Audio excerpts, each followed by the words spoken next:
welcome. This is live. This is Sports Extravaganza. Many thanks indeed for making time. This is a place to be, of course, every Saturday, 4 p.m. all the way to 7 p.m. This, of course, is a place to be where you get the very latest in the world of sports in and out of the country. Serving you, of course, different kind of sports cuisines. Talk about football, basketball, golf, swimming, athletics, rugby. You name it. This is your one-stop shop for sports, and thank you, of course, for making time. Remember, you can be part and parcel of this particular show.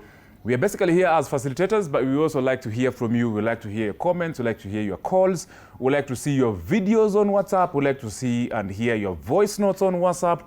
And that's why, of course, we have all our channels available to you, especially WhatsApp, where you can send your video note, 20 seconds or 30 seconds, starting with your name, where you're watching this particular show from. And the WhatsApp number is 0793267279. And also, you can call us in direct, 0795055864. That's the number you can call us live.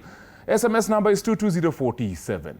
That's also, you can also send us on SMS for, of course, the questions or this particular conversations you should be having kwa hii particular show. Also, on Facebook, on YouTube, we are also live, TV47 Digital on YouTube. And TV47 Kenya rather on YouTube, as well as on Facebook, TV47 Kenya and TV47 Digital. We appreciate, of course, for being part and parcel of our journey. Asante sana. Stick around. We shall be talking a lot of matters to do about football in and out of the country, the Women's Africa Cup of Nations, Sekafa Kagame Cup. We shall be talking about the school games. We have enough for you this particular afternoon. And also, we have talking about golf. For those, of course, who've been asking about, oh, Tony, I want to play golf. I want to join golf. Tony, can I come for golf? Tony, golf here. Sijui mmeona nini kwa golf, but niko na wale wadongera, wale ambao mnaanga kwa course. Nimewaletea leo, nyinyi mwenye mchague na mjipange venye mtafanya shughuli. But of course, before that golf conversation, I want us to talk about the question of the day. And we, of course, are still keeping tabs with what is happening in the world governing football, FIFA, where a lot of people are now, pressure is mounting on the president of FIFA, Gianni Infantino, to step down, of course, because of the recent scandal or an issue that came up, that matter that came up regarding selling a particular stake to private investors, or selling the World Cup to private investors, which was shelved. So we are asking you, what do you think should the FIFA president Gianni Infantino do? Abaki, aende, talk to us. WhatsApp number is there for you, SMS number is there for you, and our calling number is there for you. Share, of course, and of course, you'll be able to sample some of your feedback that comes through all our available channels. We are also live on our website, tv47.digital. You can watch us anywhere across the world on that, tv47.digital. Hapo utakuna to watch anytime, any place across the globe. So, of course, thank you very much for that. Now, let me just shift now to golf. Most of you have been asking, Tony, please bring to us someone who can give us an opportunity to understand golf in depth. Tunaonanga tuwe Tony unacheza tu golf every other time. And of course, yesterday I was at Ruiru Sports Club where I was playing the 6th leg of the Duracourt Golf Masters Series. Tony, tuonyeshe hii game. Yeah, golf is a technical sport. Golf you must learn. It has its own set of rules. It has etiquette. It has everything. Yani iko na kila. Golf is not as simple as you might think. However, we have an organization that, of course, is deeply involved in matters to do with golf.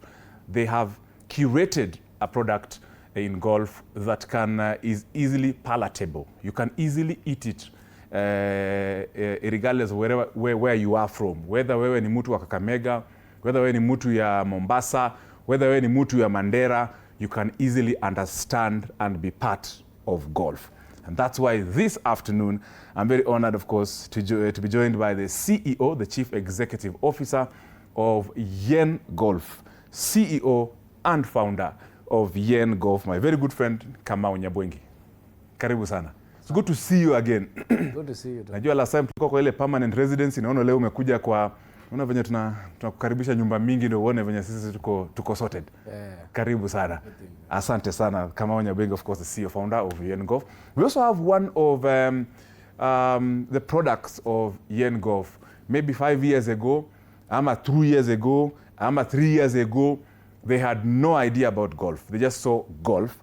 However, as we speak right now, this individual. This gentleman is someone, of course, who gives credit to Yen Golf for giving an opportunity to now feel and be part and parcel of the golfing fraternity and community in and out of the country. Tindale. Ama ni Taindale. Tindale, of course, Obilor. Karibu sana. Asante sana. How do you pronounce your name correctly before before nipatie penalty, two-stroke penalty? Two-stroke penalty. Yes. Tyndale. Tyndale. Tyndale, Obilor. This people, us from Kakamega, welcome so much, Tyndale. Thank you very much. We are glad you are here. And of course, it represents many others. Of course, Kamau will tell us how many other Tyndale we have who have benefited from Yen Golf. Acha nianza na CEO Kamau. Recently, you moved from the fairways to a simulator, to virtual golf. I don't know if that's for some lazy golfers like us, so that we don't go to the fairways. But of course, that's a new development now from the course. Now you're giving an opportunity to other golfers now to easily access golf virtually and in a simulator. Tell us about that whole new venture you are in. Right. Thank you very much, Tony. Karibu. Thank you very much for the invite. Karibu sana. So just to answer your question, just like how technology is developing. Yeah? So right now we have AI. In the last 5 years, yes. Probably didn't have Chat GPT and yes. All the other and right now when you want to do an email, when you want to research about something, don't even go to Google. You open your AI chatbot, yes. and you ask the questions there. So the same way, golf is also developing, right? So golf technology is also developing, right? So that's why we saw that it was important for us to also just move into that space, yes. To combine the golf that's land on the range, and the technology that can golf technology that can help you, yes. Improve on your swing, yeah. because it will show you stats. Yeah, when you come there, we'll show you why you're slicing. Yeah, we'll show you why you're not hitting as far if you are an experienced golfer. So you have that analysis that you can get from the simulator. You can also just enjoy virtual courses, right? You don't need to walk too far. You're hitting from the same spot, but you're playing international courses. You can play courses in the US, can play courses in Europe, just from from the simulator. Also, just to enhance our training program. When you're learning from the range, you want a bit more practice. So as you're learning, you get to understand these numbers, right? As soon as when you're learning, so that by the time you're done with the program, you come out as a better golfer, right? So that's why we opened up the simulator. We call it the Yen Golf Virtual Club. And it's actually a virtual club, just like any other golf club, but it's a virtual club, right? I hope I'll ask you, of course, what is the membership, or someone can just walk into it. It's at Runda Mall here, right? Yes, it's at Runda Mall on second floor. Yeah. Currently, we are open to the public. Anyone can come and experience. Our main focus, our target, yes. was the alumni, yes. right? To give them a home, to strengthen that community. But currently, anyone can access. Soon, maybe in the next 3 months or so, we are running our membership drive, and once we get the members, then it will be the Modaiga of virtual clubs. I am looking forward to that, Barakamau. Right. Let me also bring in Tyndale.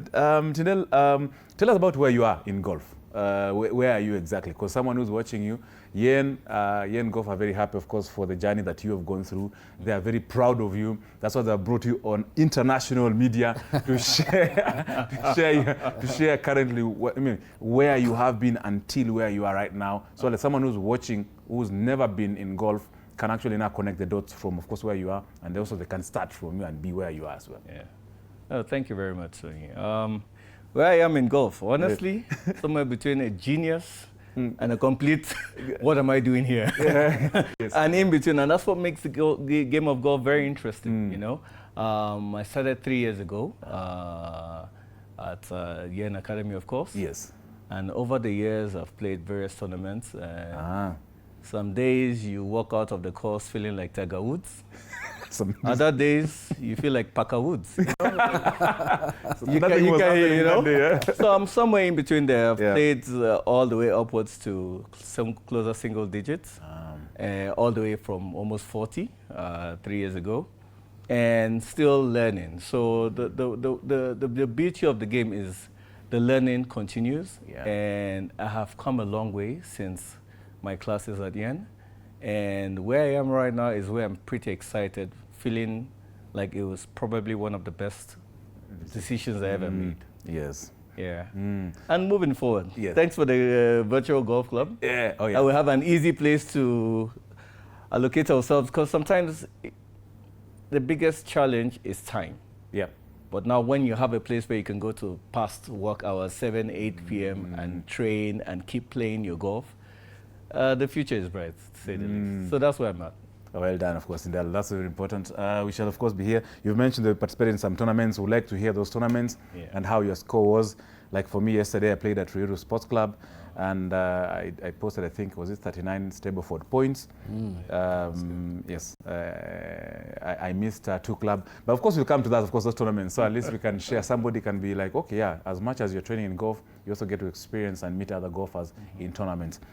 Kamau, for the benefit of someone who's watching for the very first time and they want to join golf, I know you assist a lot of golfers like Tyndale, set up, a home in a golf club. You teach them in terms of rules, because golf has so many rules. As you said, we learn every day about a set of rules. Yesterday I did a very bad mistake. I teed off almost from the, I'll not say that. However, where do they train? What time do they train? And what is involved? And remember, people are saying this sport is elitist. Yeah. Watu wanasema ni domingi. Yeah. So do you make it palatable for those who are coming in? Exactly. And that's why we exist, we say that our vision is to demystify the sport and to make it accessible to anyone from every walk of life, right? Whether you're a CEO, whether you are a student, whether you feel like you have a lot of resources or not so much resources, right? You can be able to experience this sport. You can be able to start, first of all, learn how to play.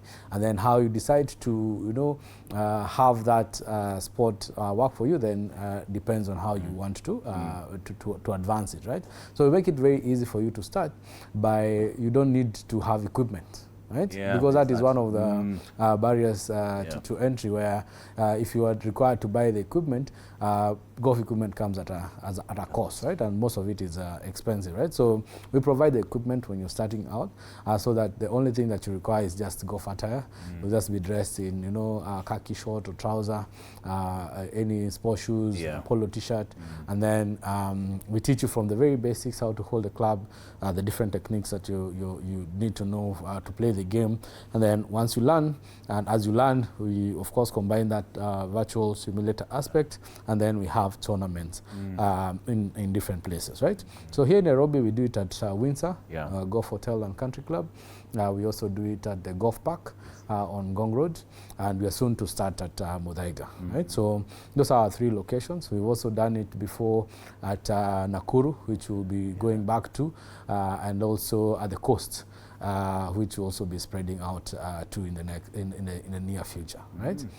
So the only requirement is just curiosity to learn, right? A willingness to learn, and patience, for you to be patient with yourself, right? As you're making those mistakes, you correct them. You get corrected by the pros who are the ones who do the lessons for us, and for you to get the basics, right? We all say we are like a driving school. We'll teach you, first of all, where the clutch is, how to turn, reverse, and all that. And then how good you become now becomes a matter of your own dedication and practice. Yeah?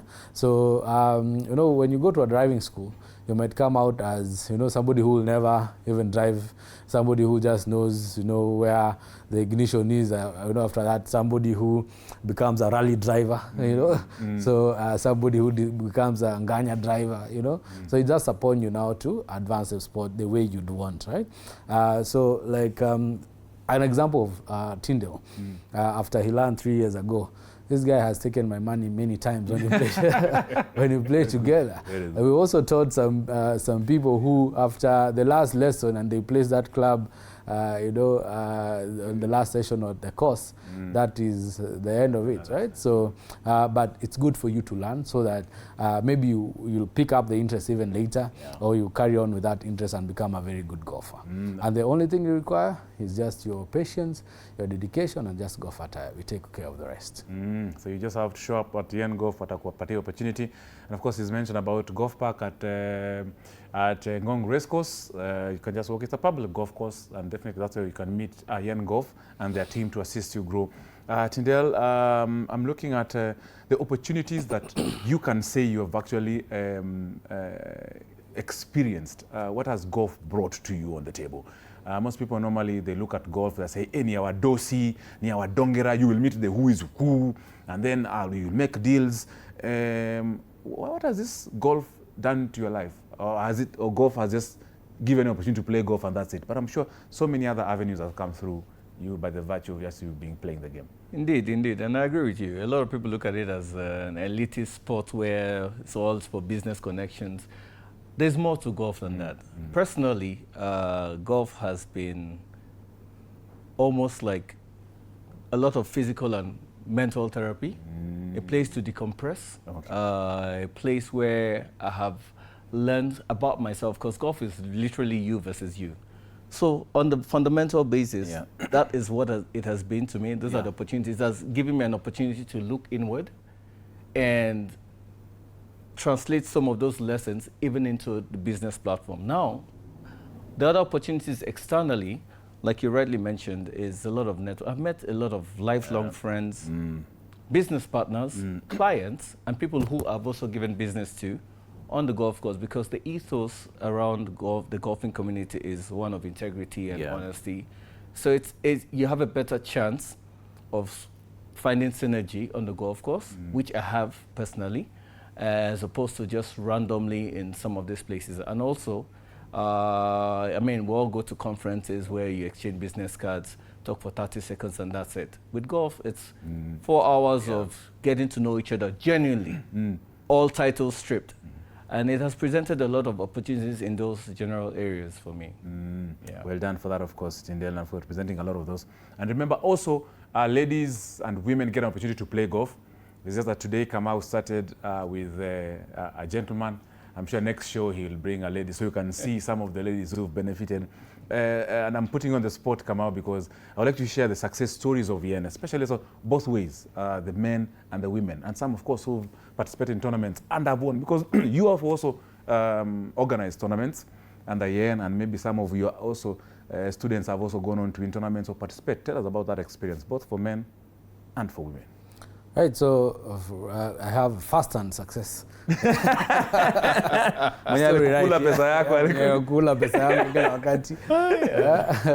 And in these tournaments around Nairobi, anytime I go for a tournament that we have not organized, it's rare for you to find among the winners that not one of the winners is a Yen Golf alumni. So even yesterday, it's just that I was not there because I know that the guys, we've trained, most of them. So in all these tournaments that are organized in Nairobi, we always, when I attend them, we always get to see, the Yen Golf alumni, winning one of those prizes. Correct. Right? One of those things that I can also say has been a success on our part is the contribution that we've made to the golf industry in the country. So far, we've trained more than 4,500 golfers since we started about 10 years ago. Out of all these 4,500, we have guys who have become really good golfers. We have single-digit golfers. I don't know a pro yet, but there's one that is just about to turn pro. We trained him in one of the cohorts, cohort 50-something. He's just in that process of, trying to get to turn pro. So that would be like the highest in terms of, golf skill. But in terms of golf leadership, we've had guys that we've trained who are in the golf leadership in different clubs. In Machakos, I know of a few individuals who are in the leadership in that club, and I don't know whether I should mention. Mention one, please. Yeah. But at Thika Sports, we're very proud that the captain currently is someone who was in cohort 1. Currently the current captain and the lead captain was also in one of our cohorts, and many, many other success stories. We have communities that have come up in golf, and have been started by people that first of all experienced golf through us, right? So that all those stories, all those examples, are what I can cite as, how we've been able to contribute to the industry, and we are very proud, of that, contribution in the different areas, in golf leadership, in individual, for individual golfers, the communities that are coming up, and all that. Yes. Well done, of course, for that, for mentioning, of course, also taken up leadership, because golf is not only just about playing on the golf course. There's so many other areas that you can actually lock in. Besides, if you find golf is difficult, I think I can opportunity and teach you how to be a social member of a golf club, because most of you just think you can just show up at a golf club and be a member. As much as, of course, you can be inducted and agreed to stay in that golf, but then you have to understand the etiquette of golf, so at least you can be part of that community. Yes, it's a whole community that we're talking about. Tyndale, let me just bring you into some challenges that you faced and how you overcame them, because it's important for someone who's coming and they're excited they're coming to join golf. They should also expect challenges, and then of course some notable ones, and how did you maneuver through that? Speaking to someone, of course, for the first time, who would like to hear from someone firsthand who has actually come out on the other end of this training. Yeah, fantastic. Thanks for that question. Challenges. One major one. I can name 100. I know, just one major one. Just one major one. Yeah. I mean, they say golf is your set of golf clubs. You have 14 golf clubs, and it gives you 14 excuses to blame the golf clubs until you realize you're the problem, right? So some of the biggest challenges in golf I've experienced is that humility to understand that you never really ever figure it out.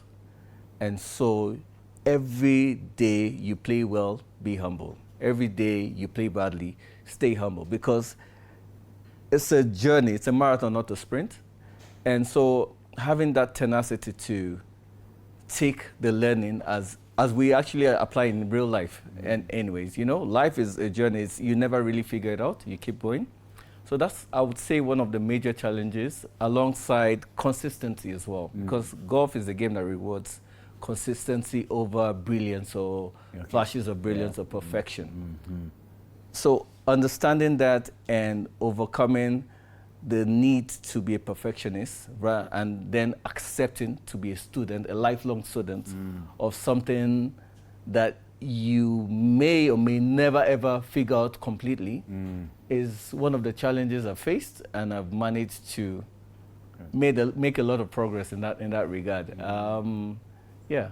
Well done. Well on that, of course. And of course, as we come almost to the tail end of this, juniors, do you also train juniors? And as you speak into that of all, I know you have a tournament coming up on the 14th. Yeah. On the 14th, you can also speak as well into that, because someone who's watching, a parent who will want to bring their junior to start playing, because sometimes you as a parent, you don't have time, and the only way you can actually rudishia community mkono ni ule huyo mtoto wako acheze golf now that you as a gentleman you don't have. Yeah, so they say that kids grow up differently when they grow up in a golf course, right? So they have certain kind of discipline, certain kind of demeanor, right, and confidence, you know, when they play golf, right? Because, you know, there is that integrity of where if you've done 4 shots, it's 4 shots, right? You know, the discipline and, you know, the confidence and the focus also that the sport requires.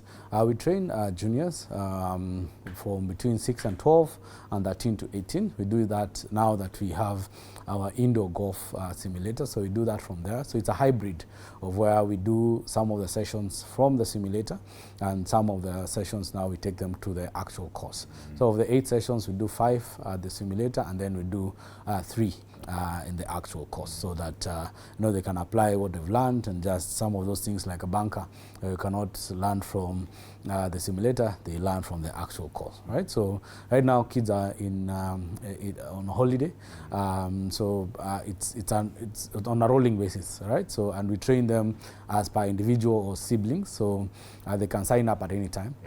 They can sign up during the weekends when they're back in school. And you know, we take them through, you know, the basics of the sport, right? And then the other thing you've asked about is our tournament. So we have these tournaments that we organize, you know, for our alumni every month. We have inside local tournaments like in Nairobi, outside of Nairobi, outside of the country. So the one that is coming up is next week on the 14th of August at Limuru for Yen Golf alumni, but of course we welcome guests. Please, Tony, come and play that one. Definitely. So we welcome you know, guys that probably might not have gone through our training, but of course play and it's going to be our 31st Entrepreneurs Open. And then after that, we also are going to Malaysia and Singapore. So we have a trip to, it's a business trip and a golf trip in September, you know, to Malaysia and Singapore. We're going to play 3 courses in Malaysia and 1 course in Singapore. And during that time, there's an international exhibition that we're going to also attend in Malaysia. So it's both a business and a golf trip. And then after that, we'll play in Vipingo in October. In November, we'll be at Kipipiri, and in December, we'll be at Muthaiga, right? So that is, you know, the series of tournaments that are lined up throughout the year, open to both alumni, Yen Golf alumni, and, you know, you can't say the general public, but to other golfers. We want everybody to show up who doesn't play. Exactly. Well done. Of course, as you can clearly hear, there are opportunities both in and out of the country when it comes to golf. It's not about the course, it's about that, the connection, the networking, and of course, given the opportunity to play these international events and international tournaments. You can see they'll be going to Malaysia. I only play in Malaysia when I'm watching these international golfers play. But I'll not let Tindel to leave the studio without telling us who his inspiration or who his role model is in golf, in Kenya and also in the world. Oh, wow. Or in Africa. In Kenya, it's Kamau. It's not that, Gabi. Well, yes. So the first question has been answered on your behalf. Internationally. That will make it 2 then. Kamau, and honestly, I watch Ndiza closely. Yes. A man to be performing at that level in his late 50s. Yes. Is quite impressive and remarkable. And he represents the wider group of Kenyans who didn't come from an elitist background, so to speak, but have managed to find joy in playing this game and the longevity of it all. Outside, of course, Tiger Woods, he broke a lot of barriers, he opened doors, and he is one of the guys to look at. Never mind that he started at a young age. What he did for how long he did it for has been hard to replicate even till date. So those are the 2 guys I'd mentioned. Without, of course, Kamau goes without mentioning. If you want to play bad golf, that as well. Anyway, But yeah, those are I would say those are the 2 role models, if any, I closely watch. Yes. Well done. Of course, Tindal's talking about Dismas Ndiza, one of our Kenyan pros, who featured, of course, in our Kenya Open, has, of course, represented us also in and out of the country. Ni kijana, ni mzee anatoka, ni tuanga ni chuma ya zamani kutoka kule Mumias, Kakamega, Western Kenya. Well done to Dismas, of course, and a pool of other pros and amateurs that have represented the country In less than a minute, Kamau, as we wind up, where can you be found online as well as an office? Someone is watching and they're like, I just want to walk to the office of Yen, or maybe I just want to interact with you online in 30 seconds. Right, so thank you very much, Tony, for the opportunity. And for anyone that's watching, first of all, if you want to find us online, we have 3 accounts. The most recent being the YenGov Virtual Club. So YenGov Virtual. YenGov Virtual Club, if you just search that on Instagram, you'll be able to find us, yen.gov and Yen Africa. So that's on Instagram. That's where we have the most presence. Yes. And then in terms of physical location, we are at Runda Mall on 2nd floor for both our shop where we sell golf merchandise. That's also our office. You can come and for any queries that you might have. And then just on the same floor, on 2nd floor, now that's where we also have the virtual club, where you can experience, virtual golf, you can train, you can, practice, you can play different courses, right? So that's where we are and how you can find us. Very true. And of course, they have a relationship with most of the golf clubs in the country by virtue, of course, by playing there, by some of the alumni playing there, some of their trainees going through that. So thank you very much, CEO and founder of Yen Golf, Kamau Nyabwengi. Asante sana. And Yen Golf alumni Tindel Obilor, asante sana for making time. This, of course, are testimonies, of course, that the journey that started and the journey that's continuing, and that gives an opportunity you also to actually venture into golf. Watu wa Thindigwa, Kiambu Road, hapo Turunda Mall, unasimama hapo. Shout to the name Kamau Nyabwengi. Hiyo itakuwa ni promo code yako ya 20% discount on your first time kwenda huko kwa virtual club. So thank you so much. Of course, the entire Yen Golf management and leadership, well done. Keep on doing what you do. And those, of course, who are undergoing the training, all the best. You'll find us on this other side of the golf courses. We shall show you how to play golf properly and get birdies and pars, as we've always done. Thank you so much, gentlemen, for that opportunity, both for men and for women. This, of course, is Sports Extravaganza. We were discussing about matters golf and the growth of the game of golf. Most of you are saying it's an elitist sport. No, Kamau Nyabwengi took up that responsibility as the CEO and founder of Yen to demystify this game and give an opportunity to play the game of golf, both on the course and also virtually. Sasa si mlikuwa mnahitaji, ndio hiyo nimewaambia. My name is Tony Kwalanda. We are taking a very, very, very short break. We'll be back with more, including why Gianni Infantino needs to go or stay at FIFA.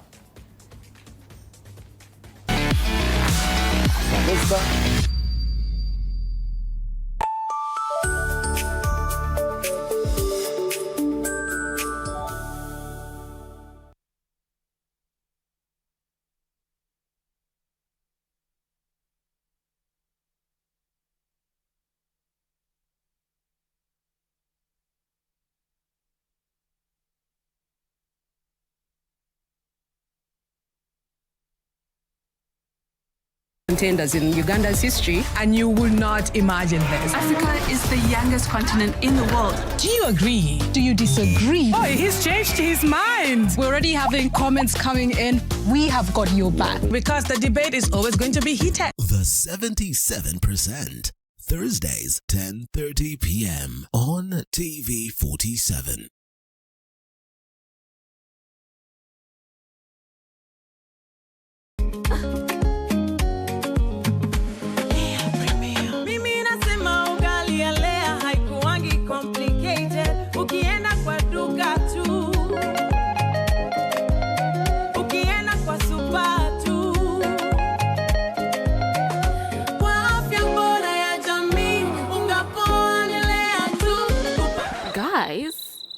Hamwezeni wait?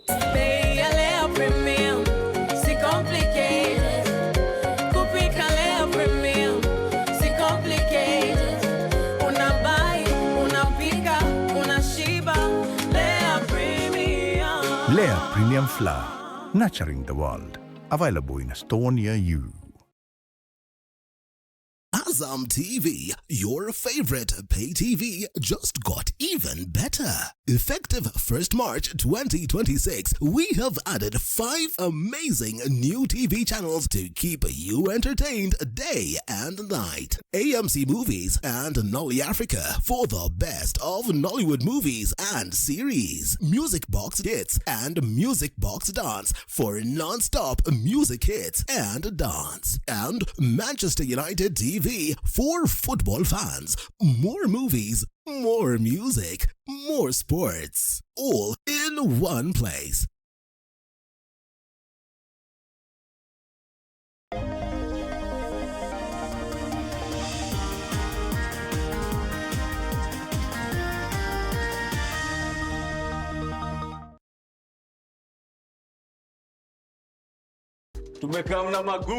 Every Sunday afternoon, it's the ultimate omnibus. All your favorite shows back to back, all in one place.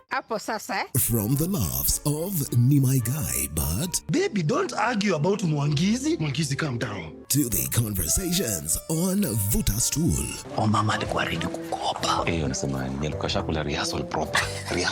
The drama of House Number 9.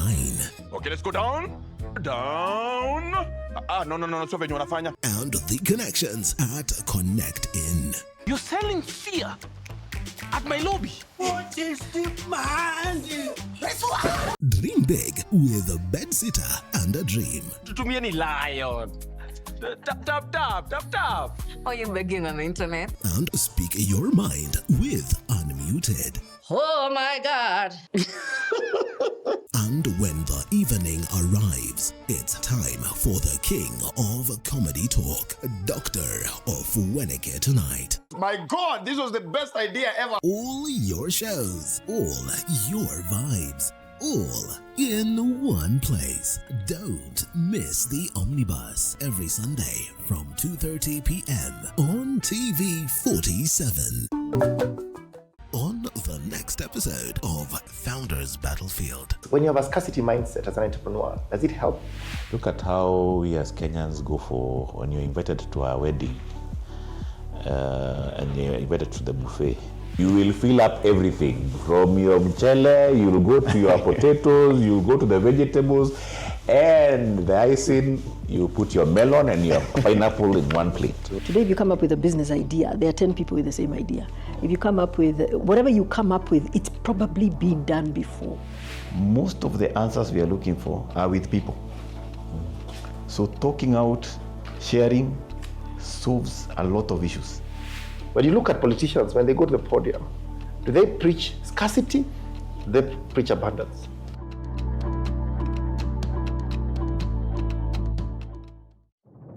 There are stories that make the heart race.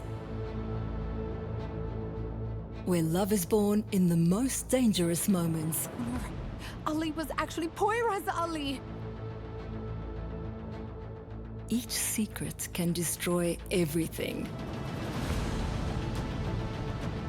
Love, passion, power, lies. It's not the first time you let me down. It was my mistake for trusting an idiot like you. The dramas that make you feel everything. Catch the sizzling episodes of Sins and Roses at 4 p.m, Domenica Monteiro at 5 p.m, Be My Sunshine at 6 p.m, and Avenida Brazil at 7 p.m, Central African Time. Only on Novelas Plus.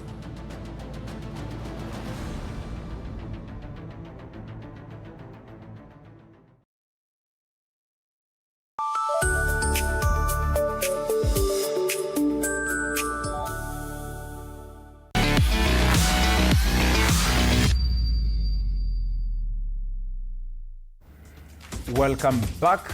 This is Sports Extravaganza. Thank you very much for staying with us. We are live every Saturday, 4 p.m. all the way to 7 p.m. or around about there before the Swahili news at 7. Naitwa ninajulikana kama Tony Kwalanda. Kumbuka, we are live everywhere on YouTube. We are live on TV 47 Kenya. We are live on Facebook, TV 47 Digital and TV 47 Kenya. We are live on our TV47.digital website. Hapo na watch every content, both radio and TV, live hapo kwa TV47.digital. Also, we are live on TikTok, TV47 Kenya. We are live on WhatsApp. If you're there, we are also live virtually. We are live everywhere. Sasa, 22047 is the SMS number. WhatsApp number where you can send your video notes, your voice notes is 0793267279. And then, of course, our number to call in live is 0795045864. Piga simu, tuweze kuwasiliana. And of course, our question of the day, we want you to be part of this conversation, is this mzee that is looking at this World Cup, Gianni Infantino, the current president of the World Football Governing Body, FIFA, is under fire, and a lot of pressure is on him to resign or to step aside for what came up after the FIFA 2026 World Cup, where he had proposed the sale of a certain stake to private investors, and that raised a storm. That storm is still ongoing, and Gianni Infantino seems not to have an umbrella to cover up and stop that particular storm. He seems not to have an underground drainage system to try and control that water overflowing his stadium. What should happen to Gianni Infantino? Should he step aside? Should he fight on? But wanasema tayari, I was about to say something very bad. Yes, sema saa hiyo nitasema tu kwa social media, kwa TikTok, where Celine Waithera can be easily contribute and be part of that conversation without fear or favor. This particular segment right now, of course, I'm joined by the team in Football Gang, starting with Celine. Celine amenikumbusha mambo nilikuwa nafanya TikTok. Ukienda kwa TikTok yangu ya Tony Kwalanda, hey, Celine and the entire constituency, in and out of the country. Karibu Celine. Thank you. Unasema wiki yake imekuwa mzuri. We, Celine ana gloat. Celine is representing the entire nation who are enjoying this particular week. Hey, that put me on the spot. We also have Dennis Madheka. Dennis Madheka uingie TikTok. Safi. Hatukuambia hapa tena tafadhali. Pata fame kama mimi. Niko ndani tena mbaya sana siku nyingi. Nina wafuasi wengi sana. Sana. Na utoe content once in a while. Sumbua hawa kina dada. Utakuwa famous. Sasa niko na karibu 1 million followers kwa TikTok. Kata zio my very lovely ladies. We also have Wesley Kibet. Wesley Kibet kwa TikTok, si ndio? Niko. Yeah, kwa. Lakini sasa content yake tu ni ya ball. Anakuwa amevaa majins kubwa, amevaa nini kubwa. Once in a while sumbua watu. Vaa vinyasa. Vaa kinyasa mzee. Unaongea mambo ya football, usivae kinyasa. Na ucheze football kwa kiwanja. Wesley, thank you so much. We also have Dantos Sibola, usual Matush finest, amefika hapa. Yeye kwa TikTok, yeye nasikia ndo kusema huko. Yeye hata watu walikubali tu. Sisi upcoming artists TikTok ndo sasa tunaanza kuenjoy fame yenye tayari Dantos alienjoy when he was still 16 years old. Karibu Dantos. In my prime, asante sana. It is your prime. Karibu sana. Of course, be part of that conversation. Tuongeleshe Gianni Infantino afanye nini? Gianni Infantino atoke TikTok, Gianni Infantino atoke FIFA. Gianni Infantino avae short akicheza golf. What happens, of course, talk to us on our social media platforms and also on our SMS, our WhatsApp, and also our call-in live. Wacha tukimia mbio. Wui guy. Gor Mahia. Sasa mimi hata wacha tu ladies first. Gor Mahia nasikia game ilikuwa na match fixing. Yeah. Hiyo bao nani unafunguaje bao kama hiyo ya kwanza? You know, a whole Premier League champions. Honestly, okay. Yaani watu matasi tu. Matasi. No. Kenya one. No. Kenya one bwana. Hako tu unaanga mwenye kwaya wale wa kwaya wa SDA. What do you make of that game by the way, Honestly, I will defend Kenya one any day, any time. Seriously. Ni kama uli benefits kwa Kenya one. These are some watu umechotewa. No, people make mistakes and okay, you might say the goal that Baino Mwende conceded was fixed, but you know, I was hearing people saying on Twitter that the moment that the FKF president was saying arrived in Rwanda, things are gonna go south for Gor Mahia, and I think it actually worked because yesterday we saw them lose to Rayon, and remember Rayon beat them even before. They beat them twice, and I was like, yo, this is something that is not acceptable. And I was like, hey, Gor Mahia is so good. Actually, I hyped them during the Sekafa. Since Sekafa started, they lost their first game, they redeemed themselves, and I was like, hey, maybe they might take it. But at the end of the day, you saw how Rayon played, and you saw the goal that Musa Sherif scored. It was a beautiful goal, and at the end of the day, they didn't carry the day. But kudos to them. That squad, I think we have seen the squad of Gor Mahia playing right now, because actually I didn't expect Daniel Sakari to play so good in that Gor Mahia team. When he was playing in Police, he was good, but he was okay. Sakari has had a good run from Tusker to Police and now to Gor Mahia. I didn't expect him to play such a good game. And then you look at that defense line. Frank Othiambo is good. Oh my God, he is good. And then you look at their captain Mike Kibuage. They are doing wonderful. And Olua, okay, sorry, Bayern is a good player, but sometimes maybe he slept somewhere he was not supposed to sleep, and he was having a rough day. But at the end of the day, kudos to Gor Mahia. Yesterday I saw the likes of Akina Paul Uchoga playing, and we heard that Alpha will be there. But you know, the squad generally was good, and I feel like they met like a bigger team. And if you look at the atmosphere of that stadium, the Rayon fans were there. They came out in large numbers, and I felt like that is what gave Rayon motivation. But kudos to them. Gor Mahia had a chance to win, but at the end of the day, there must be a winner and a loser. At least metuonyesha sisi kama shemeji wenyu, we are there, we will beat you. Madheka bana, nilikuwa naangalia hiyo game. Kwanza hiyo bao yenye ilikuwa imefungwa game karibu kuisha. Ile bao imefungwa bana, defender sijui alikuwa amevuta bangi gani. Unakubali aje mtu akufanyie ki Ronaldo mbele yako hapo? Unakubali aje? Wewe ni defender. Alafu jana pia niliona Kenyawani pia. Niliona Kenyawani angekuwa na matano leo, sijui ingekuwa matano anaongea nini.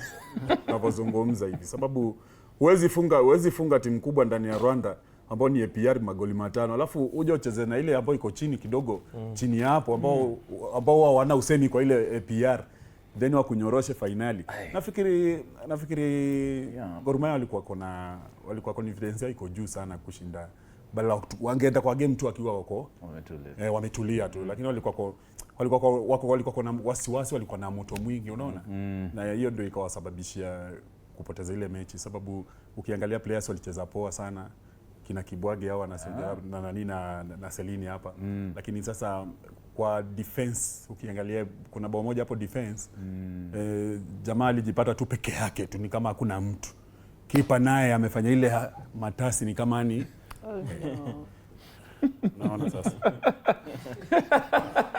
Wesley Maze, ile game ilisumbua sana. Of course, if you're joining us, of course, speaking about Gor Mahia's run at the Sekafa Kagame Cup, a tournament that was came to a close, of course, finals, where Gor Mahia were beaten 2-1. Very painful 2-1. Wesley Kibet, urefa Artuna Omar. Tulikuwa tumempigia debe. Tumesema US mbona mumenyima mtoto wa Afrika? US mbona referee ni kama alikuwa amesukumiwa kitu. Those decisions alikuwa tu sawa. Some other time unajua saa zingine bro, you are an international, you are the best referee in Africa. Hey Wesley, seriously. Wewe ukoona shida na huyo referee? Na ashachotewa ile do alikuwa amenyimwa US kwa World Cup, ashatumwa. Kwani alikuwa anataka zingine? Iwezi kuwa. Tony, by the since I think since World Cup ilianza kulikuwa na discussions za ref in favor a certain country.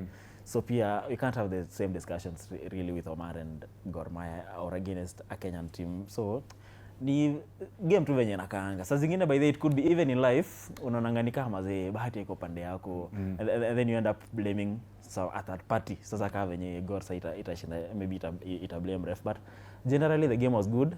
Venye Selina amesema Rayon had a 12th man. Yo crowd maze ndo hata ilifanya wakashinda hiyo game, but kudos Gor, acha warudi tuoneka wata defend the league title, but they have a really good squad, and probably they even prepare for the next upcoming challenge in the African continent, so they are really good. Hapa watakuwa na Dantos. Gor Mahia of course walikuwa natumia hii tournament ku prepare for the CAF Champions League. They were trying out new players. Coach Akonor, of course, the top coach in Kenya so far according to statistics za hiyo award ya last season. But venye wamecheza against Rayon Sports na watakuwa nakutana na team kina Zdima Melodies, kina nani, hawatakuwa nakutana na Tusker ama hawatakuwa nakutana sijui na Murangasil. They are meeting some of the best teams that we have in Africa and of course arguably some of the best clubs that we have in the world. Kuna challenge Gor Mahia pale. Kuna challenge. I think there is a challenge, but ukiangalia vizuri the coach ametumia hii tournament kama friendly match zake when it come to CAF. I think they are prepared both mentally na pia finishing as runners up, first runners up in such a big competition like that one. I think imepata pia motivation. And two things that I saw in that match Gor Mahia vs Rayon is that I think two players, Sakari and Kibwage, they are beyond playing for Gor Mahia. Me, if you ask me, those are some of the players that we wish to see them kwa EPL, ama Italy, ama Serie A. You know, those are some of the players that when it comes to football in Kenya, we need to see them going far. Because the way they played that match, even though they lost, I think they are the two guys that made Gor Mahia to be what Gor Mahia ilikuwa pale. For the goalkeeper, I think it was just a bad day in office. Akili yake maybe ilikuwa mbali ama alichanganikiwa na mademo wa Rwanda after kutembea kidogo. No? So many things zinafanyika in football. But one thing that I noticed about the whole tournament is that the way Sekafa Kagame ilianza is not the way sahi iko. Wanaenda wakiimprove. And one thing nikama kajiambia is that this tournament one day it will become one of the biggest tournament in East Africa. And I want to be shocked nikisikia Kagame anasema now we are ready to host Africa Cup of Nations sisi peke yetu without any other country. That's how a country prepares when it comes to such big tournaments like those ones. And about Gor, I think Gor pia they have made a statement. Nilisema from the beginning they have made a statement. Number one, walicheza na APR of Rwanda wakaifunga 5-0. Ukiangalia ligi ya Rwanda, APR ndio ilikuwa number 1. Number 1 ndio walikuwa number 1 and then wakamit number 4 kwa finali ya Sekafa. So that shows you that even Rwanda Premier League iko juu kushinda Kenya Premier League. And I wish when you're around football hapa Kenya sometimes I get disappointed because we need to take a leave in such tournaments. How the organization is there. About refereeing, I think the referee sijui kama ilikuwa anxiety ama ilikuwa nini because some of the decisions alikuwa na make as it was na make sense. And ukiona people are talking about you World Cup, wanaanza kusema nyewe kama hii tournament kidogo hivi na kushinda sasa kungepelekwa in a big stage. So I think sometimes referees also we need just to relax and make sure that whatever decision we are making it affect the other team. Gor Mahia is one of the teams that I think imeweka Kenya also kwa map. On the map. Inamaanisha pia those people running football, we need also to invest in a team like Gor Mahia because that's the team that ukiuliza msee wote huko Rwanda, if they know any other team watakwambia unajua tu Gor Mahia peke yake. I'm an FC Leopard fan, but sometimes truth be told, Gor Mahia is one of the teams that pia ikikam kwa defending their Kenya Premier League, they will defend it to the last. They will defend it to the last. They will play. And pia wale ma teams ziko hapa Kenya Premier League wamaanza kuogopa Gor Mahia because in such a big stage, big team, big fans, unafungua bao tu mbili peke yake and the first goal ilikuwa mistake ya goalkeeper. I think it may make a very big impact. And when we come back, we need to celebrate Gor Mahia because now our represent Kenya Premier League, want to represent Kenya as a whole, as a whole. And Gor number 2, and then Gor Pia, they also know how to do their signing. Their signing is very good, spot on. Yani they are more to invest kwa their players. But again, and I'll repeat again, Kibwage and Sakari, I think they need to get a good scouts to take them to a big club. They are beyond playing for Kenya Premier League. Hivyo ndio kunaenda. Sasa naambiwa kwamba kutakuwa na break kama saa 11 hivi. However, we're just speaking about the dominance, the way Dantos amesema about the dominance and the Rwandan Premier League, the top flight league in Rwanda, how it is big. And in fact, just to tell you how big it is, the Rwanda Premier League is, because now Al Hilal and Al Merrikh, these are top teams from the Sudanese top flight league. Now they had 50 leagues to choose from where they can actually make the league home because in their country there was a lot of civil war, so they couldn't participate in their Premier League. Wacha nikuambie, waliruka Kenya. Yani sisi ni majirani wa Sudan, but Al Hilal na Al Merrikh walienda kwa ligi gani? Ya Rwanda. Hawakukuja kwa ligi ya Boniface Ambani, O'Connor na yetu hapa. Pablo Sam. It just tells you how important and how big the league in Rwanda is. And of course, after the break, we'll speak about how significant Rwanda, just to carry on from what Dantas has said, that Rwanda are preparing for, one day when Kenya are busy with the elections and they cannot host 2027, wataenda tu Kigali wa host huko hivyo hiyo tournament. So of course we shall be engaging much on that in a bit to discuss about the dominance of Rayon Sports and the Rwandan Premier League and what is actually the story behind Rwanda hosting these tournaments. They just don't host these tournaments.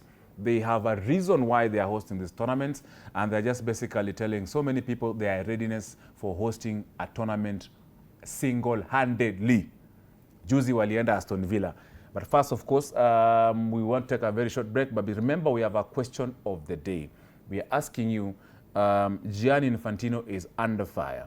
Gianni Infantino, the president of the world governing body, FIFA, he is receiving shots left and center. Juzi wamemwekelea scandal.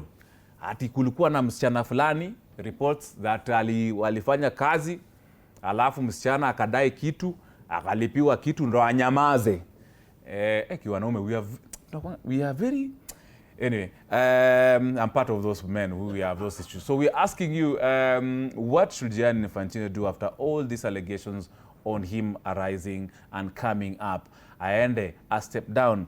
Our number to call in 0795045864. That's the number you can call in. WhatsApp, you can send a voice note, a video note, and a message. 30 seconds voice note or 30 seconds video note. Tell us your name, we're watching this particular show from, and an answer 0793267279 and also 22047. Sanik Mavindi, the director and the producer, will be able, of course, to sample some of this feedback and share it with us. Video note, tuma. Kama unaweza niimbia wimbo, unaweza tuma. Na pia tuko na wale wa Celine, ule msichana wa Ruiru unajua ako karibu kupiga simu, aambie Celine wakutane. He, of course, we shall get that in a bit. Suppose the guy coming up after this short break.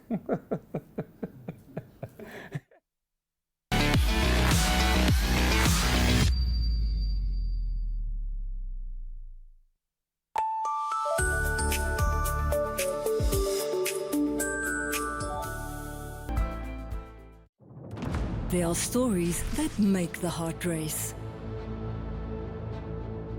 Where love is born in the most dangerous moments. Ali was actually Poyraz Ali. Each secret can destroy everything. Love, passion, power, lies. It's not the first time you let me down. It was my mistake for trusting an idiot like you. The dramas that make you feel everything. Catch the sizzling episodes of Sins and Roses at 4 p.m, Domenica Monteiro at 5 p.m, Be My Sunshine at 6 p.m, and Avenida Brazil at 7 p.m, Central African Time. Only on Novelas Plus.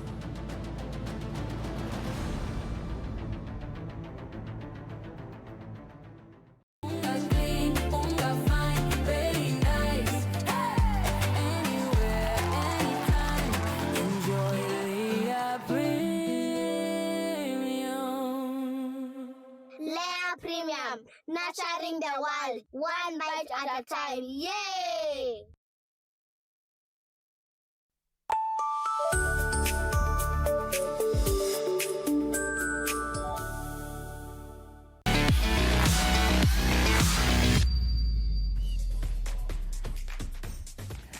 Welcome back. We are back. The person who has actually brought me back is director Sanik Mavindi, who last weekend denied a very potential progressive interaction of two minds of adult consent. Tony Kwalanda here, Sports Extravaganza. It's 2 minutes after 5 p.m. Kenyan time. Of course, I'm with Celine Waidera. I'm also with Dennis Madeka, Wesley, of course, as well as Dantos Sibola. We're here to dissect so matters do about football. So many things happening. Later on, we'll be taking you to Oregon in the United States of America, World Athletics Under 20 Champ. Baadaye toka tunaongelea hiyo maneno. Nini nyingine tunaongelea Sanik? Kuna hiki kitu kingine kwa tunaongelea.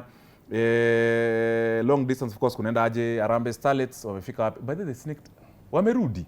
Koja. Enyewe waliingia mnyamaza. Then we talk about of course the National Secondary School Games Term 2 that were held recently. Watu wangu wa Green Commandos walipiga shughuli. Jogana, Jobo, wote huko sijui walifanya nini. We shall engage of course in the transfer rumors that we currently have. Everything Gianni Infantino and FIFA, and that of course forms the basis of our conversation as well. Our question of the day, we're asking you, nini inafaa ifanyike na Gianni Infantino? At least tulikuwa tunajua Sepp Blatter used to love money. But Gianni Infantino loves money, power, and the other one that starts with S. Siwezi sema sahi sababu watoto wanawatch hii show. Na amerushiwa kiskandal.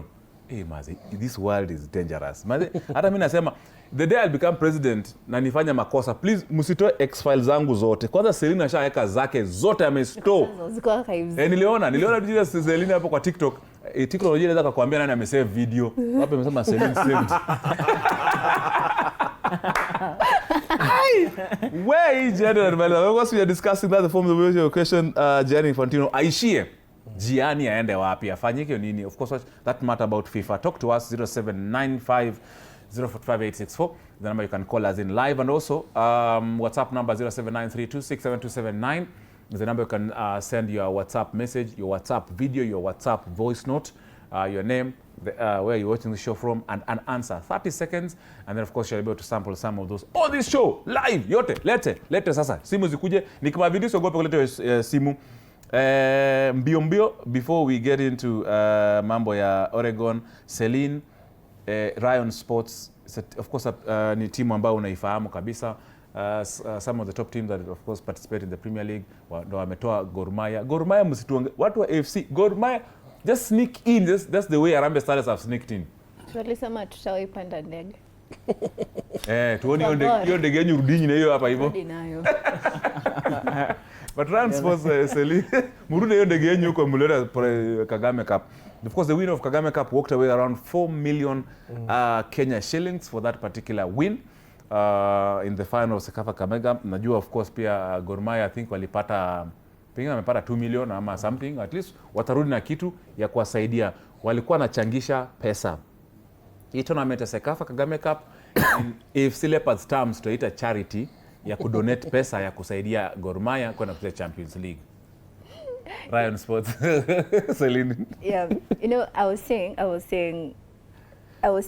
F1 saying that Rwanda might be the target for bringing like F1 back to Africa. Oh, yeah. And I've seen like after Morocco and South Africa, I think Rwanda are really coming up fast. Yeah. And if we look at their facilities, they have I was looking at Amahoro Stadium and I'm like, yo, even though we tuna hype Talanta Stadium, Amahoro is on a different level, and that stadium is good. And I think Ryan showed us that in as much as our league is good, I think we have to put in more work in our league, because unajua tunaweza sema like maybe the competition is in Rwanda is not that. Unaona kama rivalry ya Gor Mahia na AFC Leopards, I don't think like their rivalry is that with APR Rwanda and Rayon. I don't think their rivalry is like that. Yeah, but if you look at that crowd that was in that stadium, I know most of the fans even were for APR Rwanda and other teams that play in the Rwandan league. Yes. And they came together and said, okay, Rayon Sports is our team, even though I don't support Rayon, I'm going to support them today. And you could see all that.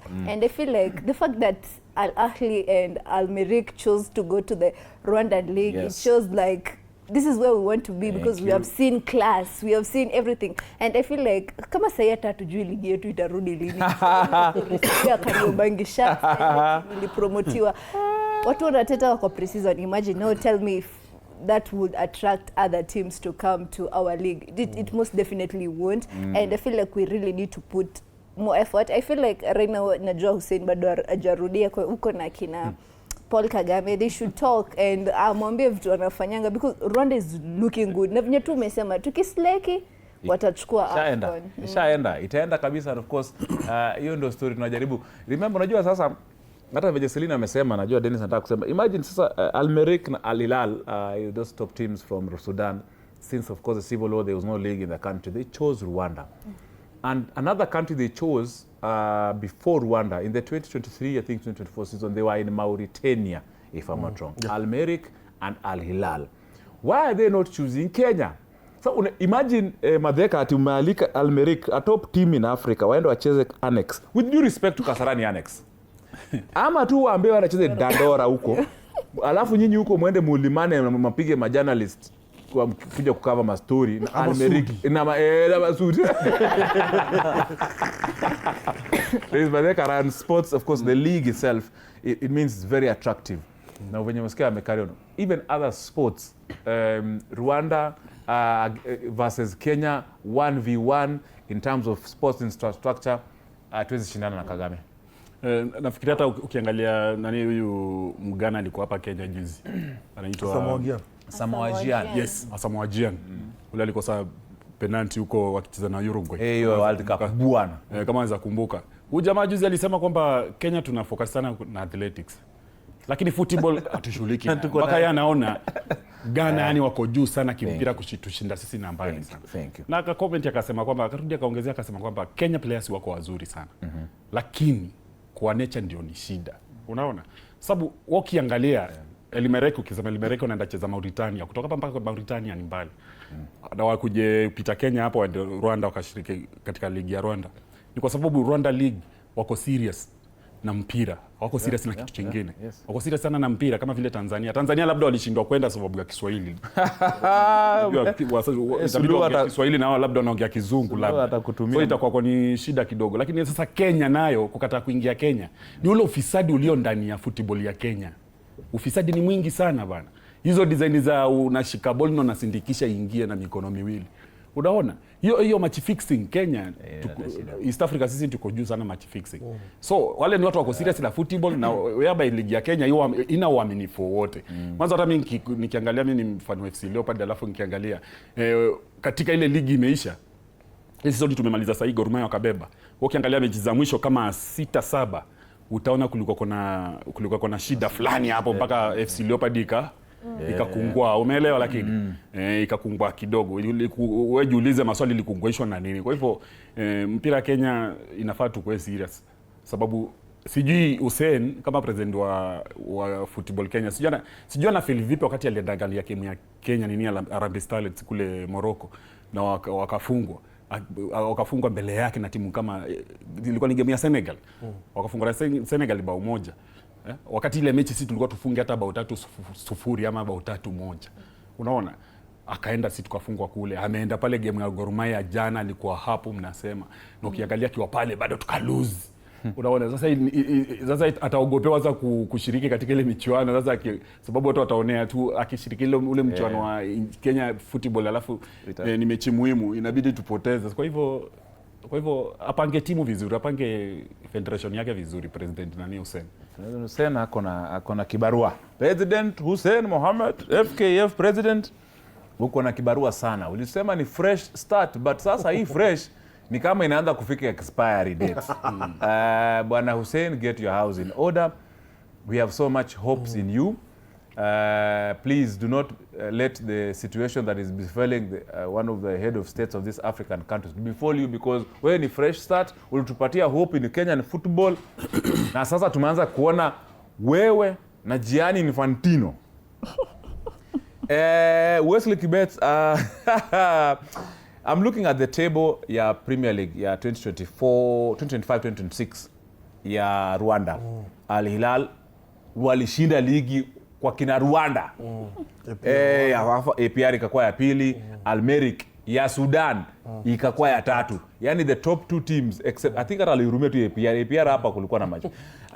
Number 4 ilikuwa ni Rayon Sports kwa hiyo ligi, then Kiyovu, Police, Mukuru something, Marine, Bugesera, Musanze, Gorilla, Gitumbire, Tiselenta, Kigali, Gasogi, yote, Rotutsiro. 18 teams in that league. Very Wesley, hizo ni timu ambazo I'm looking at how they played. The top team finished with how many points? Naona hapa alimaliza na 75 points. 75 after 34 matches played, 68 APR points, 59 points Al-Merrikh. hiyo league ya kina Ryan Sports is very inakaa very presentable to investors as well. Exactly, yeah. Na siona hapa betting farm. Okay. And and it's even funny because Gor ilipigwa na Rayon wenye hata hakubeba ligi. Like it shows that the level of dominance there, and after that game yesterday, and now we are discussing that Rwanda are beating us in sports infrastructure, and even Rwanda are not participating in World Cup. Not just Kenya, we are supposed to be comparing ourselves with the likes of Algeria, Egypt, Ghana wenye wako World Cup. Yes. So imagine sahi tunajaribu sasa ku compete na Rwanda. Who are not even it's so rare. See hata AFCON hawakuwa. So you can imagine. But Rwanda in terms of sports development and infrastructure, they are way beyond Kenya, because even them, they usually do international sponsorship. They're so ready to spend money. Yes, so you are Aston Villa. Yes. So you see such sponsorship, and it's mutual. Yes. I give you this, you give me that, and at the end of the day, they do local sports talent development. Hapo players wengi sasa Rwanda utapata ni local players wenye at the end of the day they enjoy playing football. Yep. What they will be absorbed to the international level. So Kenya tuko nyuma sana in everything though. Even if you're doing sports, if you do any other thing like roads, if you go to the other sectors, bado tuko nyuma. Yeah. Kuna shida. Tuko nyuma kimpira, but tuko mbele in athletics.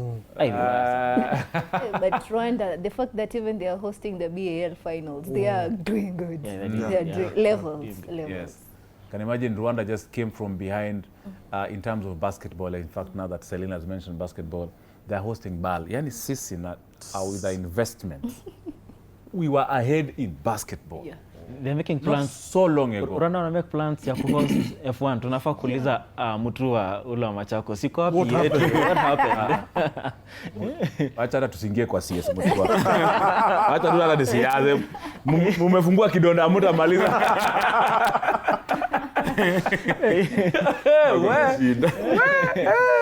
Kama daktari Mutua acha hata nisianze. Wacha tu niache tu hiyo kidonda ikae hivyo sababu inaweza kuwa mbaya. Now wacha tu shift kidogo kwa World Championship under 20 athletics in Oregon, just kupitia mbio tu. Now that football imetulemea, wacha tukae tu athletics. Hata athletics yenyewe tu stadium tukiunda Tartan track mnapeleka malori zenyu huko kwa national days. Seriously inanyia kijini government. Mnapeleka mabasi, malori, matrakta, matank za military mnapeleka kwa juu ya Tartan. Na wewe ni So far, medal standings, nasoma hapa medal standings World Athletics Under 20 Championships in Oregon 2026. So United States wako mbele so far. Leo ni day 4. So United States are number 1. 4 gold, 5 silver, and no bronze. Kenya, we are number 2 currently on the medal standings with 2 gold, 1 silver, and 2 bronze medals. Number 3 watu wa China. Na China hawajafungua zile polling stations za Tharakanithi. So they are number 3 with 2 gold, 0 silver, and 1 bronze. Then followed by Ethiopia with 1 gold, Jamaica 1 gold, France 1 gold, South Africa gold, Brazil a gold, Finland gold, Nigeria gold, Poland 1 gold, Uganda 1 gold, Czechia Republic 0 Evo, but of course certain medals. Dantos umesema tubaki tu athletics. Hapo tu ndo tunaweza shine vizuri because so far 2 gold, Emmanuel Kiprono in the men's 3000 meters won gold, Franklin Kibet in the men's section of 5000 meters won gold, Nehemiah Kipngeno talking about the under 20 ni vijana 5000 meters race tumesumbuana tu juzi hapa kwa manini baadhi iliniuma huko manini Glasgow Commonwealth. Silver huyo 5000 Kipngeno. Then in the women's 5000 meters Joylene Chepkemoi alibeba he should be what in a medal, and then of course hiyo steeplechase 3000 meters Anatasha Chepton under 20. Tukipita tu mbio Dantos Commonwealth tulisumbukana.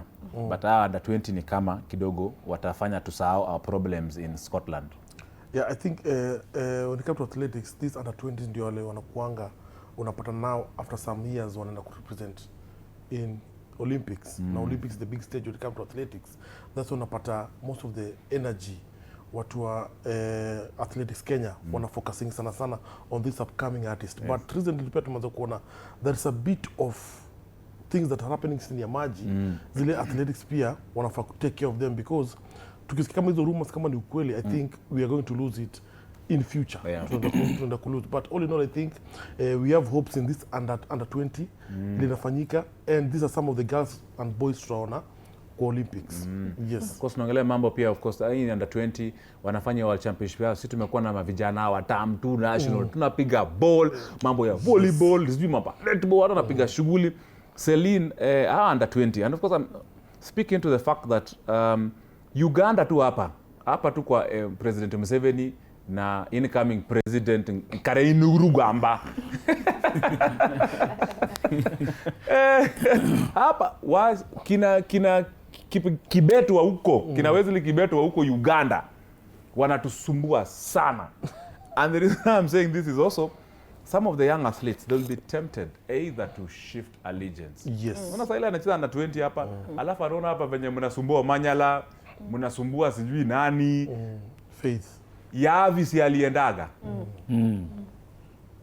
Honestly, I feel like dominance yetu ya Kenya sina ni sort of we are donating our dominance now. Now Ethiopia maybe Qatar and these Arab countries wameenda under 20 ku fish out.